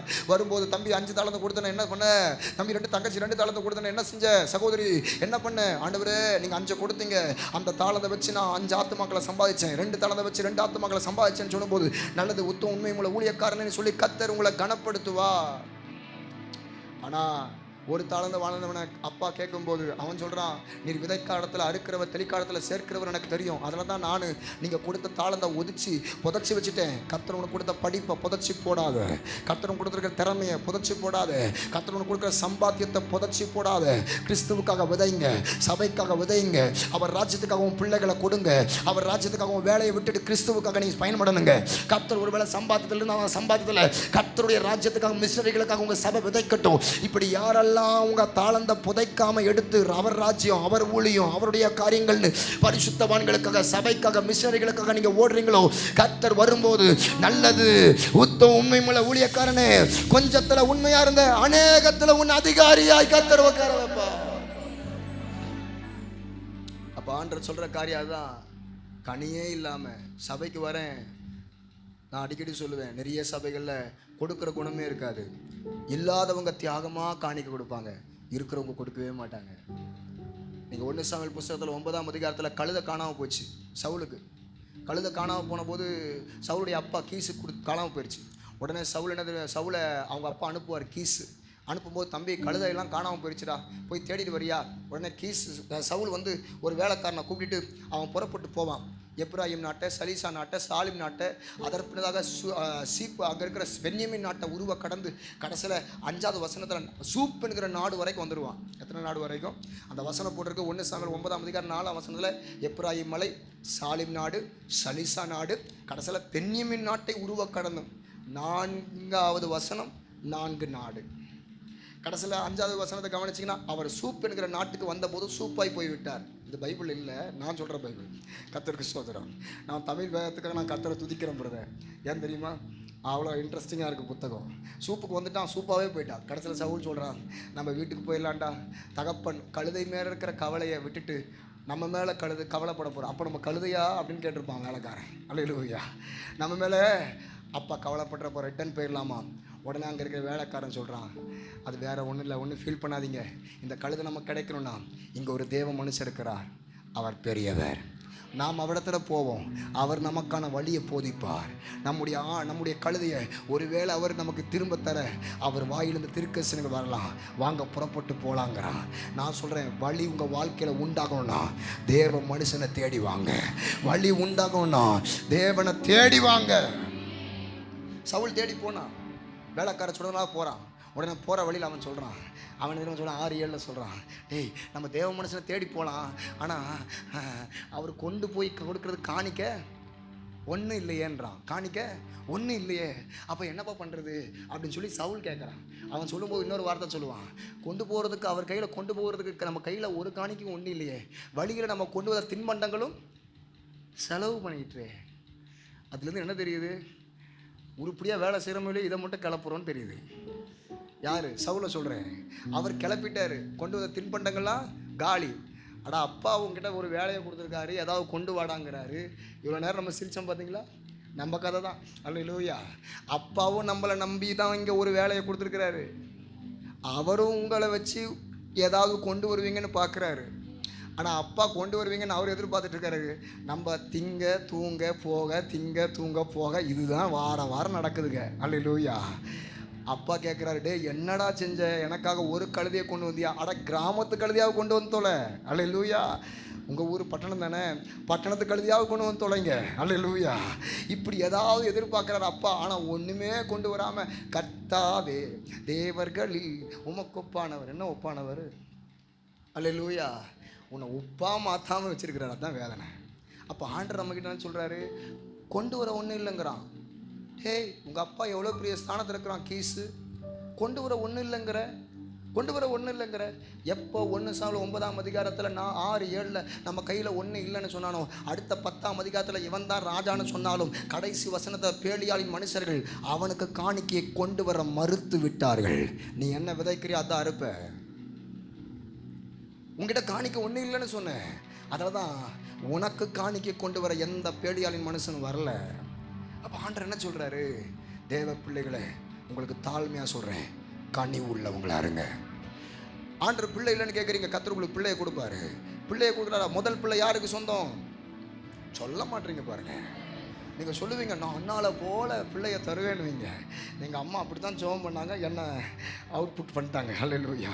நான் வந்து வெளியில் வந்தோடனே எங்கள் அம்மா, நான் உடனே சொன்னேன் வாலிபத்தில் வந்தவொடனே, அம்மா நான் பீகாருக்கு போகிறேம்மா அப்படின்னு. அம்மா நான் வடமாநிலத்தில் போய் ஊழியம் செய்ய விரும்புகிறேம்மா, என்னை அனுப்புமா.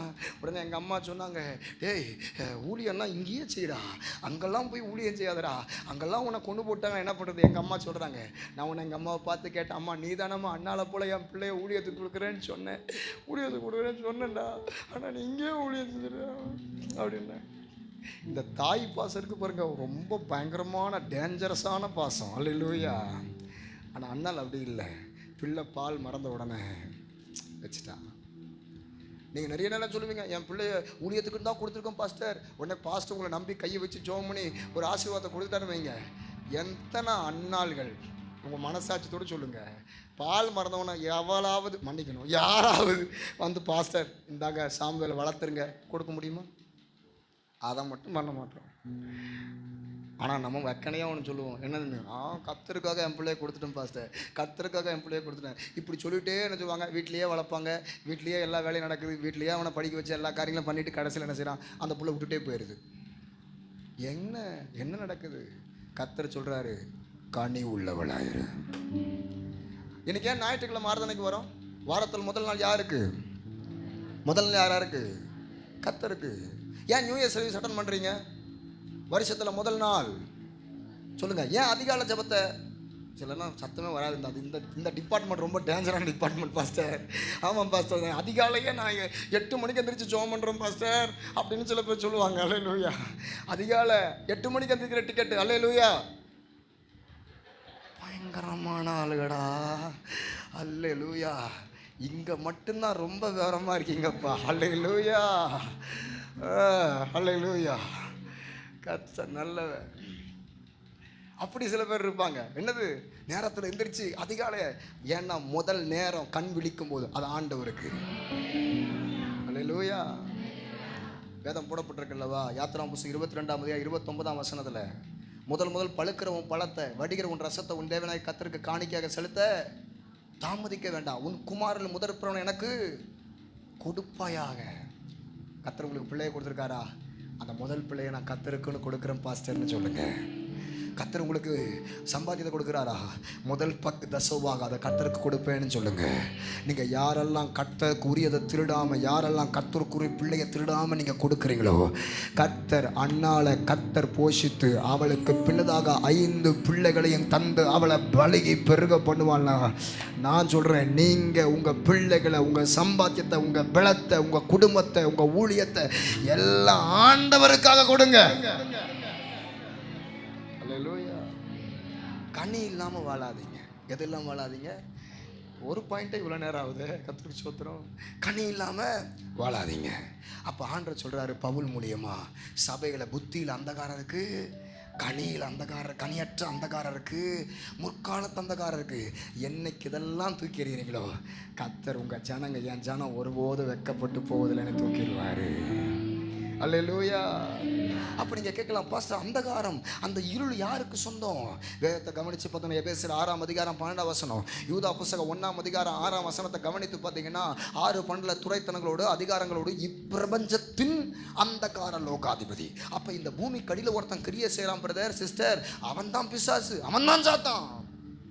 இதை இன்னும் தெளிவாக புரிகிற மாதிரி சொல்லணும்னா, யூதா 1ஆம் அதிகாரத்தில் 6ஆம் வசனம் கவனிச்சுன்னா, யூதா சொல்லுவான் பாருங்க, தங்களுக்குரிய ஆதி மேன்மையை காத்து கொள்ள மனதில்லாமல் தங்களுக்குரிய வாசஸ்தலத்தை விட்டுவிட்ட தூதர்களை நியாயத்தீர்ப்பின் நாளுக்கென்று அந்தகார சங்கடிகளை கட்டி அவர்களை அடைத்து வைத்திருக்கிறார்.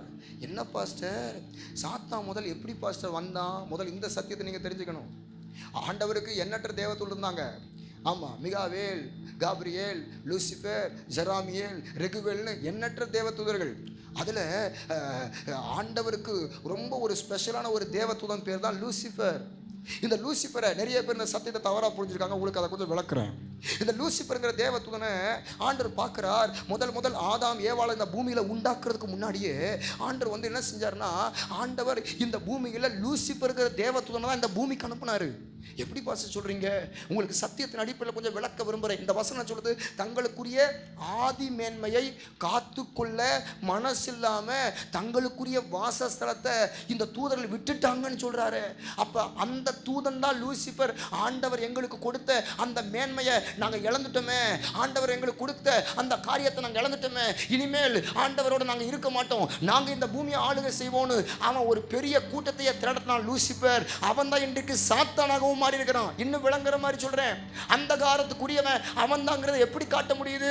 விளங்குற மாதிரி சொல்லணும்னா, இந்த வசனத்தின் அடிப்படையில் ஆண்டவர் பரலோகத்துல எண்ணற்ற தேவதூதரை வச்சு எல்லாரும் ஆண்டவரை இரவும் பகலும் ஆராதிக்கும் போது ஆண்டவர் இந்த பூமியை உண்டாக்கி பார்த்தாராம். இந்த பூமியை பார்க்கும்போது, ஐயோ இந்த பூமியிலிருந்து ஒரு கூட்ட ஜனங்க என்ன ஆராதிச்சா எவ்வளவு நல்லா இருக்கும்னு சொல்லிட்டு ஆண்டவர் காபிரியலை பார்க்கிறார். காபிரியல் செய்தி கொடுக்கிற தேவதூதன். மிகாவேலை பார்க்கிறார். மிகாவேல் யுத்தம் பண்ணுவதற்காக நியமிக்கப்பட்ட தேவதூதன். ஆனால் லூசிபரை பார்த்தா, லூசிபர் தான் கர்த்தரை ஆராதிக்கிறதுக்காக வைக்கப்பட்ட ஒரு பெரிய லீடராக இருந்தபடியினால் ஆண்டவர் பார்த்தாரு, எப்பா லூசிபர், உன்னோடு கூட இன்னும் சில எண்ணற்ற தேவதூர்களை, கணக்கில்லாத தேவதூர்களை இந்த பூமியில் அனுப்புகிறேன். நீ புறப்பட்டு போய் இந்த பூமியிலிருந்து என்ன ஆராதிச்சா எவ்வளவு நல்லா இருக்கும்னு சொல்லி இந்த பூமியில் முதல் லூசிபரையும் அவன் கூட்டத்தையும் இந்த பூமியில் அனுப்புனா. இதைத்தான் ஏசாயா புஸ்தகம் 14ஆம் அதிகாரத்தில் 12ஆம் வசனத்திலிருந்து 15ஆம் வசனம் வரைக்கும் இங்கே கவனித்து பார்த்தீங்கன்னா, இவன் இந்த பூமியிலிருந்து எப்பவுமே கர்த்தரை ஆராதிப்பானா. ஆனால் நான் அதிகாலையில் மட்டும் ஸ்பெஷலாக இந்த தேவதூர்கள் ஒரு ஸ்பெஷல் வர்ஷிப், ஒரு ஸ்பெஷல் சிங்கிங் நடக்குமா, ஒரு ஸ்பெஷலான ஒரு ஆராதனை இந்த பூமியில் நாம் ஆராதிக்கும் போது அதில் தான் ஆண்டவர் அவனுக்கு பேர் சொன்னார், அதிகாலையின் மகனாகிய விடிவெள்ளியே. அப்படின்னு என்ன அர்த்தம்? அதிகாலையின் மகன் அப்படிங்கிறா. அப்படின்னு என்ன அர்த்தம்? அதிகாலையிலேயே ஆண்டவரை ஆராதிச்சு ஆராதிச்சு ஆராதிச்சு ஆண்டரை உயர்த்தி உயர்த்தி அவரை ஓவராக கனப்படுத்தினபடினா ஆண்டவர் அவனுக்கு ஒரு பட்டமே கொடுத்தார், அதிகாலையின் மகன். இவன் ஒவ்வொரு முறையும் அப்படி ஆண்டவர் ஆராதிப்பான். அடிக்கடி பரலோகம் போயிட்டு வருவான், கீழே இறங்கி வருவான். டக்குன்னு ஒரு நாள் பார்க்குறான், எப்பவுமே நம்ம பரலோகம் போய் போய் இறங்கி இறங்கி வரும். ஆனால் பரலோகத்தில் ஒரு சேரை பார்க்குறேன், அந்த சேர் எம்டியாக கிடக்குது. அப்போ இந்த சேரை பிதாவானவர் யாருக்கு கொடுப்பார்? கண்டிப்பாக காபிரியலுக்கு கொடுக்க மாட்டார், எனக்கு தெரியும். கண்டிப்பாக காபிரியல் அங்கே இருக்கிற மைக்கேலுக்கு கொடுக்க மாட்டார், மிகாவேல் தேவதூதனுக்கு தர மாட்டார், எனக்கு தெரியும். ஏன்னா கர்த்தருக்கு யாரை பிடிக்கும்?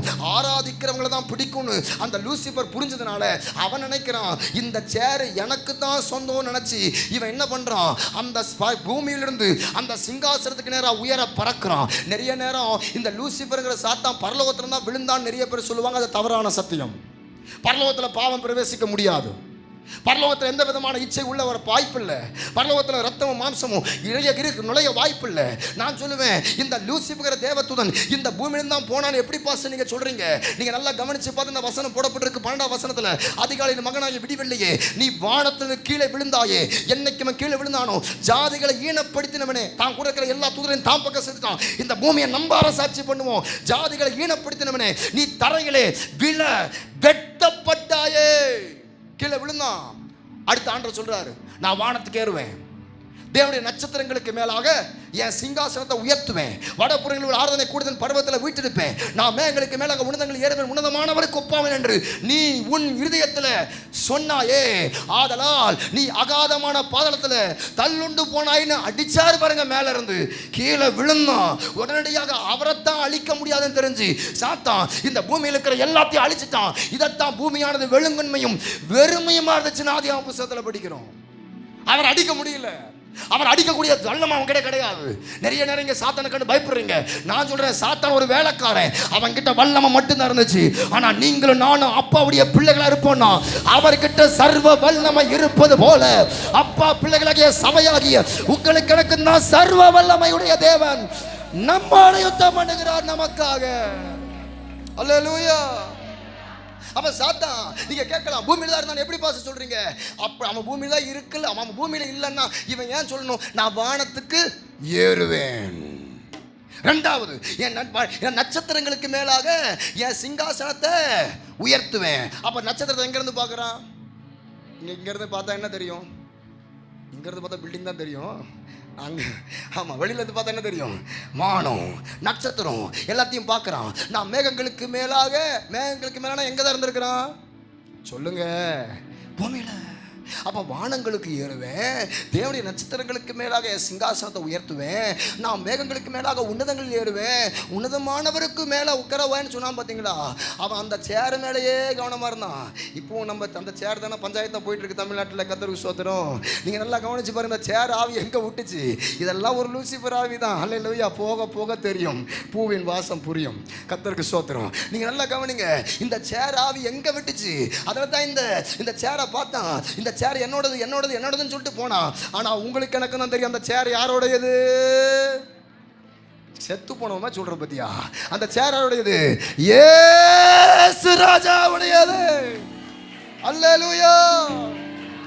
இதத்தான் இயேசு சொன்னாரு, எப்பா நான் மரிப்பேன், 3ஆம் நாள் உயிர் தெழுவேன், பிதாவுடைய மகிமையில் அந்த சிங்காசனத்துல நான் வலது வாரிசத்துல உட்காருவேன்னு சொன்னான்னா, அந்த இயேசுவானவர் தான் உனக்காக எனக்காக மீண்டும் வரப்போறார்னா, எல்லா அந்த காலத்தையும் ஜெயமளித்த ஒரே தெய்வம் இயேசு கிறிஸ்து. அல்லேலூயா. அப்ப நான் சொல்லுவேன், இது ஆவிக்குரிய அர்த்தமா சொல்லணும். சாத்தான் சொல்றான் பாருங்க, நான் வானத்துக்கு ஏறுவேங்கிறான். அப்ப வானத்துக்கு ஏறுவேன்னா ஆவிக்குரிய அர்த்தம் என்ன? சங்கீத புத்தகம் 103 சங்கீதம் 13 வசனம் நீங்க கவனிச்சு பார்த்தீங்கன்னா, அந்த வானத்துக்கு ஏறுவேன்னு என்ன அர்த்தம்? பூமிக்கு வானம் எவ்வளவு உயரமா இருக்கிறதோ அவருக்கு பயந்தவர்களுக்கு அவருடைய கிருபை அவ்வளவு பெரிதாக இருக்கிறது. அப்ப வானத்துக்கு ஏறுவேன்னு என்ன அர்த்தம்? லூசிபர் முதல் கிருபையை மீறுறான். முதல்ல எதை மீறுறான்? கிருபையை மீறுறான். ரொம்ப கொஞ்சம் லைட்டா டிலே வைங்க, ரொம்ப சஸ்டைன் பண்ற மாதிரி வேண்டாம். கிருபையை மீறுறான். இந்த கிருபை எப்படி மீறுறான்? நான் சொல்லுவேன், பிரதர் சிஸ்டர், நிறைய நேரம் நான் எங்கள் அம்மாவுக்கு தெரியாமடி தப்பு பண்ணுறேன், எங்கள் அப்பாஸ்ட்டுக்கு தெரியாமடி வாழ்கிறேன், ஆனாலும் பார்த்தீங்களா ஆண்டரை நான் கொள்றதில்ல, அழிக்கிறதில்ல. நான் சொல்கிறேன், கிருபையில் வாழ வைக்கிறாரு. கிருபையை மீறாத. கர்த்தர் உங்களுக்கு கிருபையை கொடுக்குறாரா? சில நேரம் நான் இத்தனை அட்டுழியம் பண்ணாலும் இத்தனை துரோகம் பண்ணாலும் ஆண்டரை அடிக்கலையே, எனக்கு ஒரு பிரச்சனை நடக்குது இல்லையே. நான் சொல்லுவேன், எம்மா தாயே தகப்பனே, உனக்கு ஆண்டரை கிருபையை கொடுக்கறனால பாவம் பெருகும்படிக்கு கர்த்தர் கிருபையை கொடுக்கல, நீ மனம் திரும்ப வேணும்னு தான் கிருபையை கொடுக்கிறாரு லூசிபர். அவன் கிருபையை கொடுத்தாலும் அந்த கிருபையை, வானங்கிற கிருபையை அவன் மீறுறான். அடுத்த தெரியுமா மீறுவான்? நட்சத்திரங்களுக்கு மேலாக சிங்காசனத்தை உயர்த்துவாங்கிறான். நட்சத்திர கடையாளம் வெளிப்படுத்துற புத்தகம் 1ஆம் அதிகாரம் கடைசி வசனத்தை கவனிச்சு பாருங்க. 7 சபையின் தூதர்கள், 7 நட்சத்திரங்கள், 7 சபையின் தூதர்கள். அப்ப நட்சத்திரம் எதற்கு அடையாளம்? ஊழியக்காரங்களுக்கு அடையாளம். முதல் கிருபையை மீற வைப்பான், 2வது தேவ மனுஷனுடைய வார்த்தையை கேட்க விடாம மீற வைப்பான். சாத்தான் தேவ மனிதனுடைய வார்த்தையை கேட்க விடாம மீற பண்றானா? நான் சொல்லுவேன், தேவ பிள்ளை இது கடைசி காலம். இன்னைக்கு அநேக யூடியூப் தட்டினா நிறைய வஞ்சகம் கள்ள போதகம் வந்துருச்சு. நீங்க தான் ஆலயம், நீங்க எது கர்த்தருக்கு ஆராதனைக்கு போறீங்க, நீங்க தான் தேவனுடைய ஆலயம் போட்டுருக்கு, நம்ம வீட்டில இருந்து ஆராதிச்சாலே போதும் அப்படிங்கிறாங்க. அப்ப நான் சொல்லுவேன், திருவிருந்து. அப்ப நான் சொல்லுவேன், கர்த்தருக்காக விதைக்கிற இந்த தேவ பிரசனத்தை அனுபவிக்கிற காரியங்கள்லாம் எப்படி நம்ம அனுபவிக்கிறது வீட்டில்? நான் சொல்லுவேன், கர்த்தர் இந்த வாசஸ்தலத்தை அன்னைக்கு சாத்தானுக்கு கொடுத்திருந்தார். சாத்தானுக்கு 2 மேன்மை கொடுத்திருந்தார். ஆதி மேன்மை, ஒரு மேன்மை என்ன? அவர் ஆராதிப்பது. இன்னொரு மேன்மை என்ன? இந்த பூமியில அவர் கொடுத்த வாசஸ்தலத்தில் இருந்தவர் ஆராதிப்பது. ஆனா இது 2ஐயும் அவன் இழந்தான். ஆனா அவன் இழந்தது திருச்சபையாகிய உனக்கு எனக்கு தான் ஆராதிக்கவும், திருச்சபையாகிய உங்களுக்கு எனக்கு தான் மகிமையாய் அப்பாவை உயர்த்தவும், நல்ல ஆவியில் நிரம்பி கர்த்தாவே அந்த பாக்கியத்தை எனக்கு கொடுத்தீங்களே, ஸ்தோத்திரம் ஐயா. இந்த சத்தியத்தை மட்டும் புரிஞ்சிட்டீன்னா உன்னால ஒரு சண்டே சர்வீஸ் கூட வராம இருக்க முடியாது. இந்த ருசியை மட்டும் புரிஞ்சுட்டு நான் உன்னால ஒரு ஞாயிற்றுக்கிழமை ஆராதனை கூட கட்டடிக்க முடியாது. நான் சொல்லுவேன், இவ்வளவு பெரிய மகிமையான ஆராதிக்கக்கூடிய கிருபைய காரியத்தை இவன் இழந்து பாருங்க. கடைசியில் என்ன சொல்றான்? நான் மேகங்களுக்கு மேலேயே ஏறுவேங்கிறான். மேகம். மத்தேயு 3ஆம் அதிகாரம் 17ஆம் வசனம், மத்தேயு 17ஆம் அதிகாரம் அங்க 5ஆம் வசனம் கவனிச்சு பார்த்தீங்கன்னா, இயேசுவானவர் மலையில மறுரூப மலையில ஜெபிக்க போகும்போது இதோ மேகத்தில் ஒரு சத்தம், இவனுடைய நேசகுமாரன், இவருக்கு செவி கொடுங்கள். மேகம் எதற்கு அடையாளம்? அப்போஸ்தலர் 1ஆம் அதிகாரம் 7, 8, 9 இயேசு பேசி கொண்டிருக்கும் போது ஒரு மேகம் அவரை எடுத்துக்கொண்டு போனது. அப்போஸ்தலர் யாத்திரா புத்தகம் 40ஆம் அதிகாரம் 34 இதோ ஆசரிப்பு கூடாரத்தின் மேலே அந்த மேகஸ்தம்பம் கர்த்தருடைய மகிமை தங்கிற்று. மேகம்தான் ஆவியானவர். கடைசியா பிசாசு ஆவியானவரையே மீற வைப்பான், ஆவியானவரே இழக்க வைப்பான். நான் சொல்லுவேன், வானத்தை மீறி போனவன், நட்சத்திரத்தை மீறி போனவன், மேகத்தை மீறி போனவன். ஆனால் கர்த்தர் உங்களை என்னையும் அந்த கிருபைகளை மீறாமல் உங்களை வாழ வைக்கிறார். உங்களை என்னையும் பரிசுத்தவானுடைய பாதத்தில், கமாலியல் பாதத்தில் எப்படி தன்னை தாழ்த்தி பவுல் உட்கார்ந்தனும் அந்த மாதிரி உங்களை உட்கார வைக்கிறார். உங்களை என்னையும் இப்படிப்பட்ட பரிசுத்தவானில் சபைகளை உட்கார வச்சது மட்டும் இல்லை, இந்த ஆவியானவரை நிரம்பி, ஆவியில் நிரம்பி அந்நிய பாஷையை பேசி கண்களில் கண்ணீரோடு ஆராதிச்சு அப்பாவை நெருங்க பண்ண வைக்கிறார். முழங்காலில் நின்று ஆராதனை முழு மனதோடு ஆராதனை, முழங்காலில் நின்று ஆராதனை, முழு மனதோடு ஆராதனை, கண்ணீரின் ஆராதனை, இது களிப்பான ஆராதனை, கண்ணீரின் ஆராதனை, இது களிப்பான.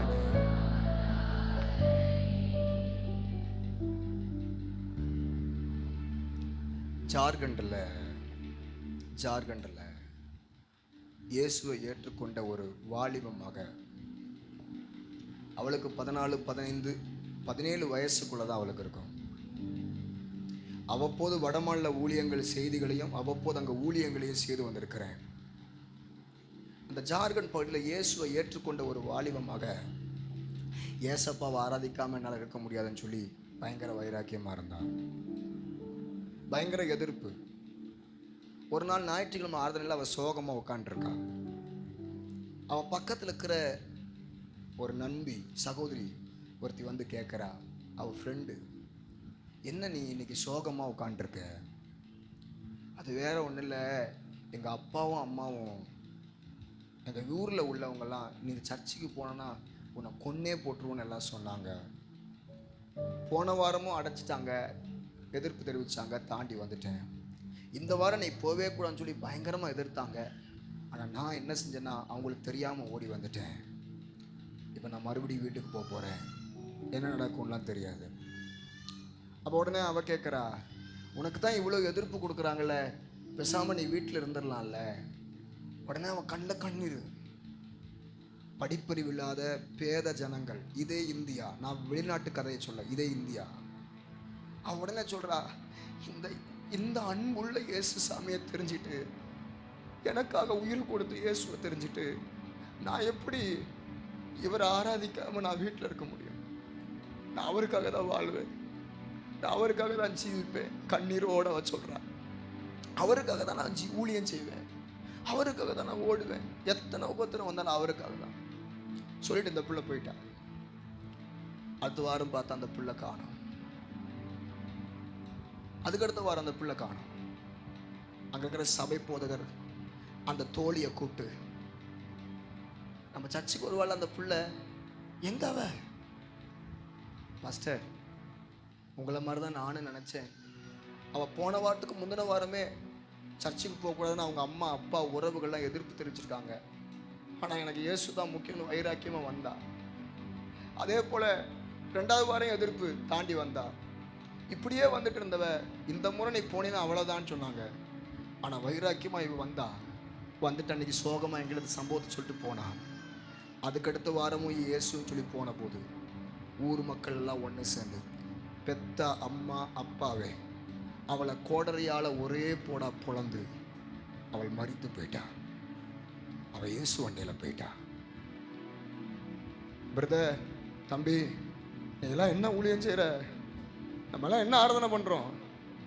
டைமுக்கு ஆராதனை, தேவைக்கு தேவன், ஏதாவது தேவைன்னா ஏதாவது காரியம்னா பாஸ்டர், என்ன வாழ்கிறோம்?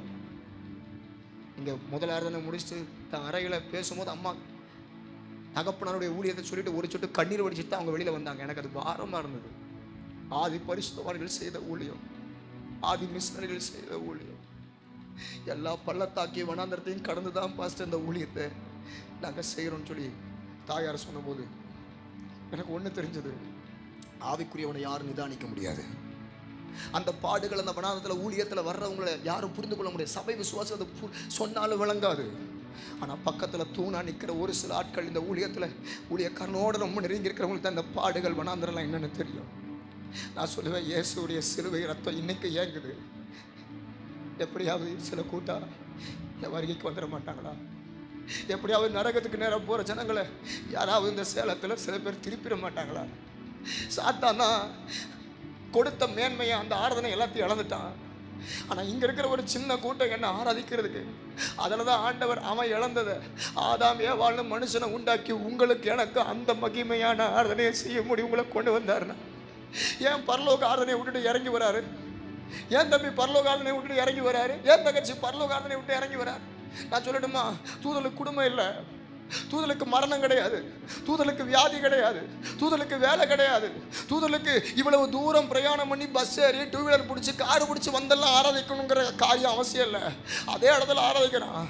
நான் சொல்லுவேன், எந்த விதமான பாடுகளே இல்லாமல், கஷ்டங்களே இல்லாமல், குடும்பம் இல்லாமல், வேலை இல்லாமல், வியாதி இல்லாமல் அவன் ஆராதிக்கிற ஆராதனையை விட கர்த்தர் நீங்களும் நானும் ஆராதிக்கிறோம் பாருங்க, கண்ணீரோடு ஆராதிக்கிற இந்த ஆராதனை இருக்கு பாருங்க, கண்ணீர் ஆராதனை,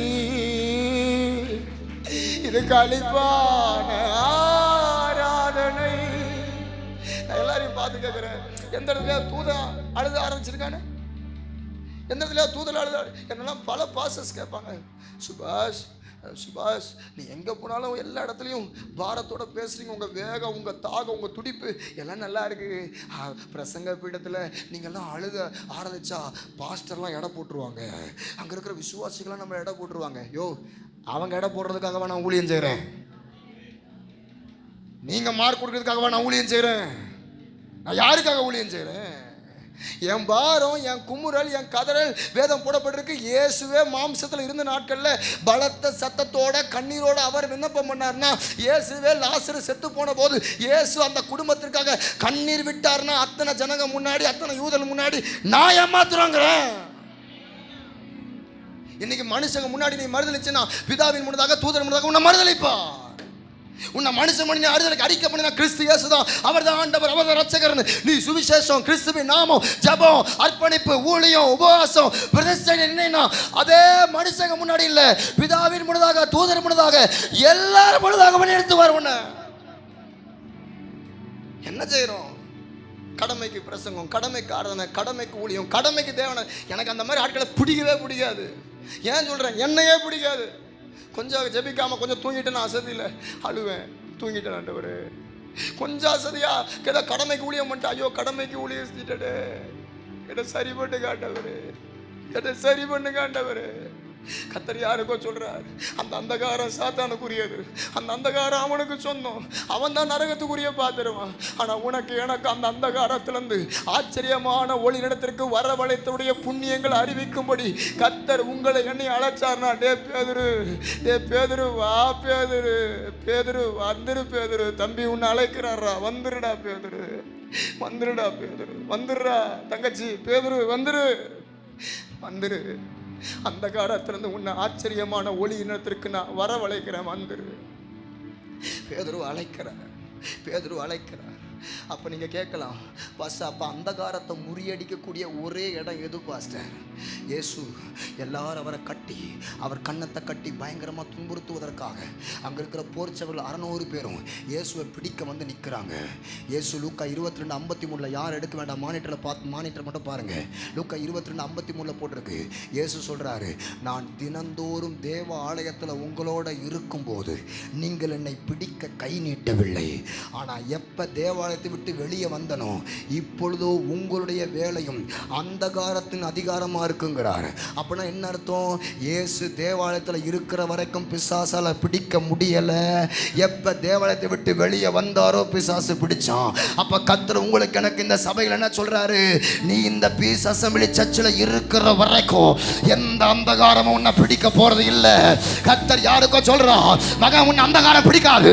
நல்ல ஆவியில் நிரம்பி ஒரு நிமிஷம் நல்ல கரங்களை தட்டி, எத்தனை அந்தகாரம் வந்தாலும், எத்தனை அந்தகாரம் வந்தாலும் நான் அப்பா சமூகத்தில் நான் வர வர வர இந்த அந்தகாரத்தை ஆண்டு உடைப்பா, இந்த அந்தகாரத்தை ஆண்டு உடைப்பா. சொல்லு தம்பி, சொல்லு தம்பி, சொல்லுங்க பிரதர். எல்லா அந்தகாரத்தை உடைக்கிறவர் இயேசு. எல்லா அந்தகாரம் நல்ல ஒரு நிமிஷம் கையை தட்டி, எல்லா அடைக்கப்பட்ட கற்பம், எல்லா அடைக்கப்பட்ட வாழ்க்கை இப்ப திறப்பதாக. எல்லா அந்தகாரத்தை உடைக்கிற இயேசு, எல்லா பலவான்களை நிர்மூலமாக்குற இயேசு. பரலோக வல்லமை, பரலோக அபிஷேகம் இப்ப பாயுது. Church, arise. Peace Assembly Church, தம்பி தங்கச்சி நீதான் இந்த அந்தகாரத்தை ஜெயிக்க பிறந்தவன். உங்க அசம்பிளி சர்ச் அந்தகாரத்தை ஜெயிக்க எல்லாம் நிரம்பலாமா, ஆவியில் நிரம்பலாமா இதை நான் ஒப்பு கொடுக்கிறேன். அந்த காலத்துல கிடக்கிற தங்கச்சி, அந்த காலத்துல கிடக்கிற தம்பிகளை நான் விடுதலை ஆக்குவேன். இதே சேலத்துல எல்லா ஜனங்களை நான் கொண்டு வருவேன். கிறிஸ்து எனக்கு ஜீவன், சாவி எனக்கு ஆதாயம். கர்த்தர் கொடுத்த ஊழியம், கர்த்தர் கொடுத்த சபை, கர்த்தர் கொடுத்த ஊழியக்காரர். அப்பா இந்த நாள்ல அந்த அந்தகாரத்தை பிரேக் பண்றேன். அடைக்கப்பட்ட கல்பத்தை பிரேக் பண்றேன். அடைக்கப்பட்ட திருமணங்களை பிரேக் பண்றேன். அடைக்கப்பட்ட ஊழியத்தை பிரேக் பண்றேன். இப்ப பிதா குமாரன் பரிசுத்த ஆவியின் நாமத்தில் அடைக்கப்பட்ட கதவு திறப்பதாக. அடைக்கப்பட்ட கதவு திறக்கட்டே. எல்லா வியாதி உடையட்டும், எல்லா கேன்சர் உடையட்டும், எல்லா தைராய்டு பிரஷர் உடையட்டும். என் சகோதரி மேல ஒரு வல்லமை இறங்கட்டும். அடைக்கப்பட்ட கற்பம் திறப்பதாக. அடைக்கப்பட்ட கற்பம் திறப்பதாக. இயேசுவின் நாமத்தில் ஒரு தெய்வீக வல்லமை விடாதீங்க. நல்ல ஒரு நிமிஷம், நல்ல ஒரு நிமிஷம். பரலோக மகிமை இறங்குது, பரலோக வல்லமை இறங்குது. Peace assembly church, peace assembly church கர்த்தரோட தொடரா, கர்த்தரோட தொடரா. என் சகோதரியே நீ ஆண்டவருக்கு தேவை, நீ ஆண்டவருக்கு தேவை. என் தங்கச்சி, என் அக்கா, என் தம்பி எல்லாரும் நீங்க இயேசுவுக்கு தேவை. சிஸ்டர் நீங்க ராஜாவுக்கு தேவை. ஒரு அழைப்பு, ஒரு அழைப்பு, ஒரு அழைப்பு. பிதா குமாரன் பரிசுத்த ஆவியின் நாமத்தினாலே ஒரு அழைப்பு. ஒரு மகிமை, ஒரு வல்லமை இந்த பீஸ் அசெம்பிளி சர்ச்சில் இறங்குது. இந்த பீஸ் அசெம்பிளி சர்ச்சில் இறங்குது. பிதா குமாரன் பரிசுத்த ஆவியின் நாமத்தில் எல்லா அந்தகாரத்தை இப்ப உடைக்கிறோம். எல்லா அந்தகாரத்தை இப்ப உடைக்கிறோம் இயேசுவின் நாமத்தில்.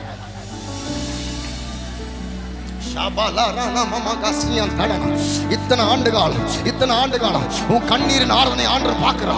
உன் கண்ணீர் ஆராதனை பார்க்கிறா. தூதர்கள் கண்ணீர் வடிக்கல, தூதர்கள் கண்ணீர் வடிக்கல. உன் கண்ணீர் ஆண்டவர் பார்க்கிறா. உன் கண்ணீர் ஆண்டவர் பார்க்கிறா. உன் முழங்கால் ஆண்டவர் பார்க்கிறா. உன் பிரதிஷ்டையை, உன்னுடைய ஆத்ம பாரத்தை இந்த சபைக்காக உழைத்த ஆவிக்குரிய தகப்பனுடைய முழங்கால் ஆண்டவர் பார்க்கிறாரு.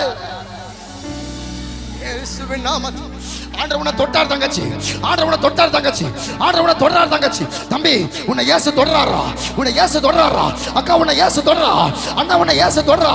ஏன்னா நீ தேவாலயத்தில் இருக்கிறவ, நீ தேவாலயத்தில் இருக்கிறவ. ஒரு நாள் உன்னை அந்தகாரம் தொட போறது இல்லை.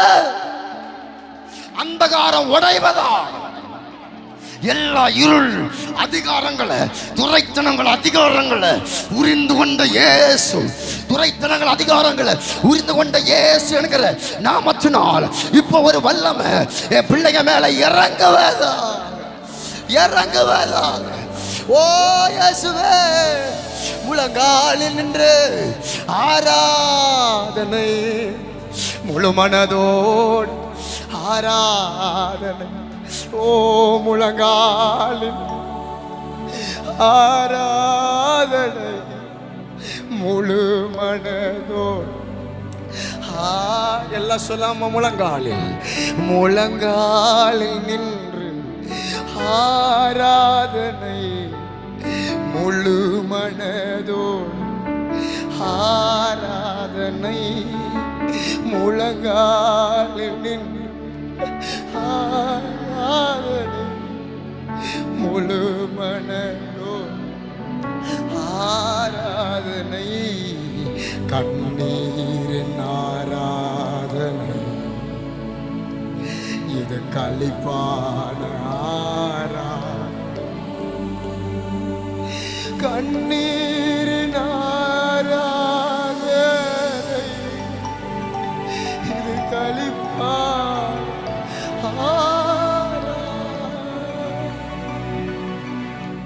கண்ணீரோட ஆராதிக்கிறப்ப, கண்ணீரோட வந்திருக்கிறப்ப. லூசிபர் கண்ணீர் விட முடியாது, காபிரியல் மைக்கேல் கண்ணீர் விட முடியாது. ஆனா பீஸ் அசெம்பிளி சர்ச்சில் அநேக கண்ணீரின் பள்ளத்தாக்கள். ஆண்டவரே, கண்ணீரின் பள்ளத்தாக்கள், அழுகையின் பள்ளத்தாக்களை உருவ நடந்து வந்த தகப்பன் தாய், அழுகையின் பள்ளத்தாக்கள் நடந்து வந்த என் சகோதரன் சகோதரி, எதுக்காக அழுகிறீங்க பிரதர்? எதுக்காக அழுகிறீங்க தங்கச்சி? எதுக்காக அழுகிறீங்க சிஸ்டர்? அந்த காரங்கள்லாம் ஒரு சிலுவையில ஜெயிச்சிட்டாருமா. எதுக்காக அழுகிறீங்க பாஸ்டர்? எதுக்காக அழுகிறீங்க? நீ வெக்கப்பட்டு போவதில்லை, என் ஜடம் வெக்கப்பட்டு போவதில்லை. ஒரு நாள் நீ வெக்கப்பட்டு போக மாட்ட சுபாஷ். ஒரு நாள் வெக்கப்பட்டு போவதில்லை பாஸ்டர். பாஸ்டர் நீங்க வெக்கப்பட்டு போவதில்லை. பாஸ்டர் நீங்க வெக்கப்பட்டு போவதில்லை. சிஸ்டர் நீங்க வெக்கப்பட்டு போவதில்லை. ஓ பாஸ்டர் ஆபரேட் நீங்க வெக்கப்பட்டு போவதில்லை. இதுவரைக்கும் நீங்க நடந்த கூட்டத்தை விட கர்த்தர் இந்த கூட்டத்துல ஆவியானவரே உங்களுக்காக வானம் திறக்கிறார். வானத்தை ஆவியானவரே இன்னைக்கு ஓ ரபல ரகதியாச்சே ஓ ஆவியானவரே ரபல ரகதலர நமமஷே துனரே நமமகதியாச்சே. தம்பி விட்டு வாடா, பேதுருவே விட்டுட்டு வா. அந்த காலத்துல நான் உன்னை தூக்குறேன். ஆச்சரியமா தங்கச்சி உன்னை தூக்குறாரு. இந்த 2வது சர்வீஸ்ல தம்பி உன்னை தூக்குறாரு. சிஸ்டர் உங்களை தூக்குறாரு. யார் சொன்னது? ஒரு மலடை இருப்பதில்லை, ஒரு மலடை இருப்பதில்லை. மலட்டு கற்பங்கள்லாம் கர்த்தருக்கு திறக்கிறாரு. பிதா குமாரன் பரிசுத்தாவின் நாமத்துல உங்க பிள்ளைகளுடைய ஆசீர்வாதம் இன்னைக்கு திறக்கப்படுது. உங்க பிள்ளைகளுடைய திருமண தடம் உடையட்டும். உங்க பிள்ளைகளுக்குள்ள இருக்கிற சரீர பலவீனம் வியாதி இப்ப உடைவதாக, இப்ப உடைவதாக. பரலோகத்தின் வல்லமை இப்ப இறங்குவதாக, இப்ப இறங்குவதாக. ஆண்டவர் இறங்குறார், ஆண்டவர் இறங்குறார். உன் ஜெபம், உன் கண்ணீர் துளி இந்த வருஷத்துல உன் வானம் திறக்குது. இந்த வருஷத்துல கர்த்தர் உனக்காக இறங்கி அவர் கிரியை செய்கிற வருஷம், கிரியை செய்கிற வருஷம். ஏன் ஜனம், ஏன் பிள்ளை நீ வெட்கப்பட்டு போவதில்லை, போவதில்லை, போவதில்லை. வெட்கப்பட்டு போ, வெட்கப்பட்டு போ.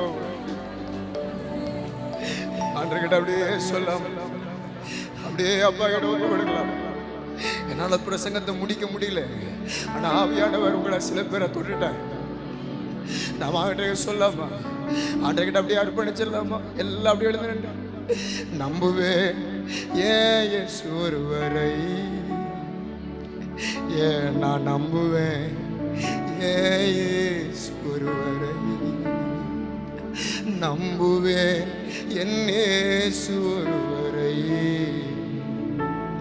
நம்புவேன் ஏன் இயேசு ஒருவரை, நான் நம்புவேன் ஏன் இயேசு ஒருவரை, நான் நம்புவேன் ஏன் இயேசு ஒருவரை, நான் நம்புவேன் ஏன் இயேசு ஒருவரை,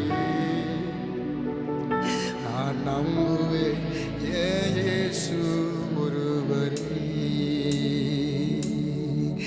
என் பாதை எல்லாம் அந்தகாரம் சூழ்ந்தாலும், வாழ்க்கை முடிந்தது மறுவாழ்வு இல்லை என்றாலும், என் பாதை எல்லாம் அந்தகாரம், ஓ வாழ்க்கை முடிந்தது மறுவாழ்வு இல்லை. என்னை தேற்றுவதற்கு, என்னை தேற்றுவதற்கு யாரும் இல்லை என்றாலும், நம்புவேன் இயேசு ஒருவரை,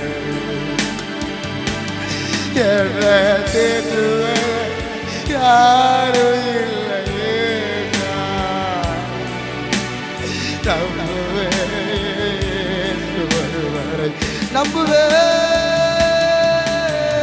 நம்புவேன் இயேசு ஒருவரை, ஓ நம்புவேன், ஓ நம்புவேன் இயேசு ஒருவரை, நம்புவேன் இயேசு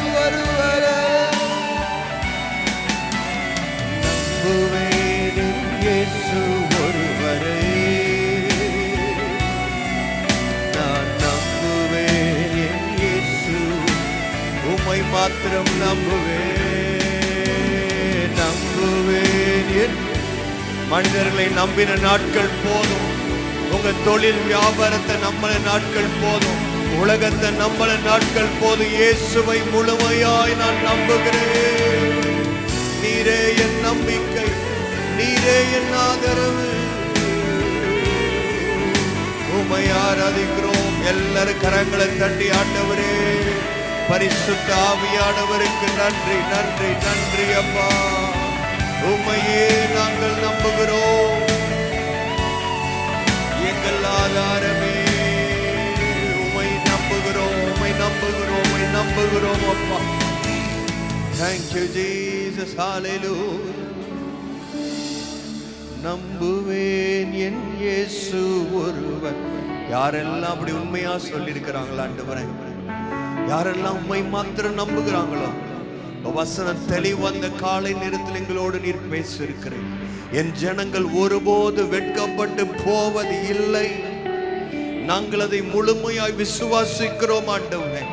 வானமும் பூமியும் ஒளிந்து போனாலும் என் வார்த்தை ஒருபோதும் ஒளிந்து போவதில்லை. என் வார்த்தையில் ஒரு உறுப்பாகிலும் ஒளிந்து போவதில்லை என்று சொன்ன சர்வ வல்லமை உள்ள தெய்வமே, இந்த காலையில் உடைய வார்த்தைக்காய் நாங்கள் நன்றி செலுத்துகிறோம்.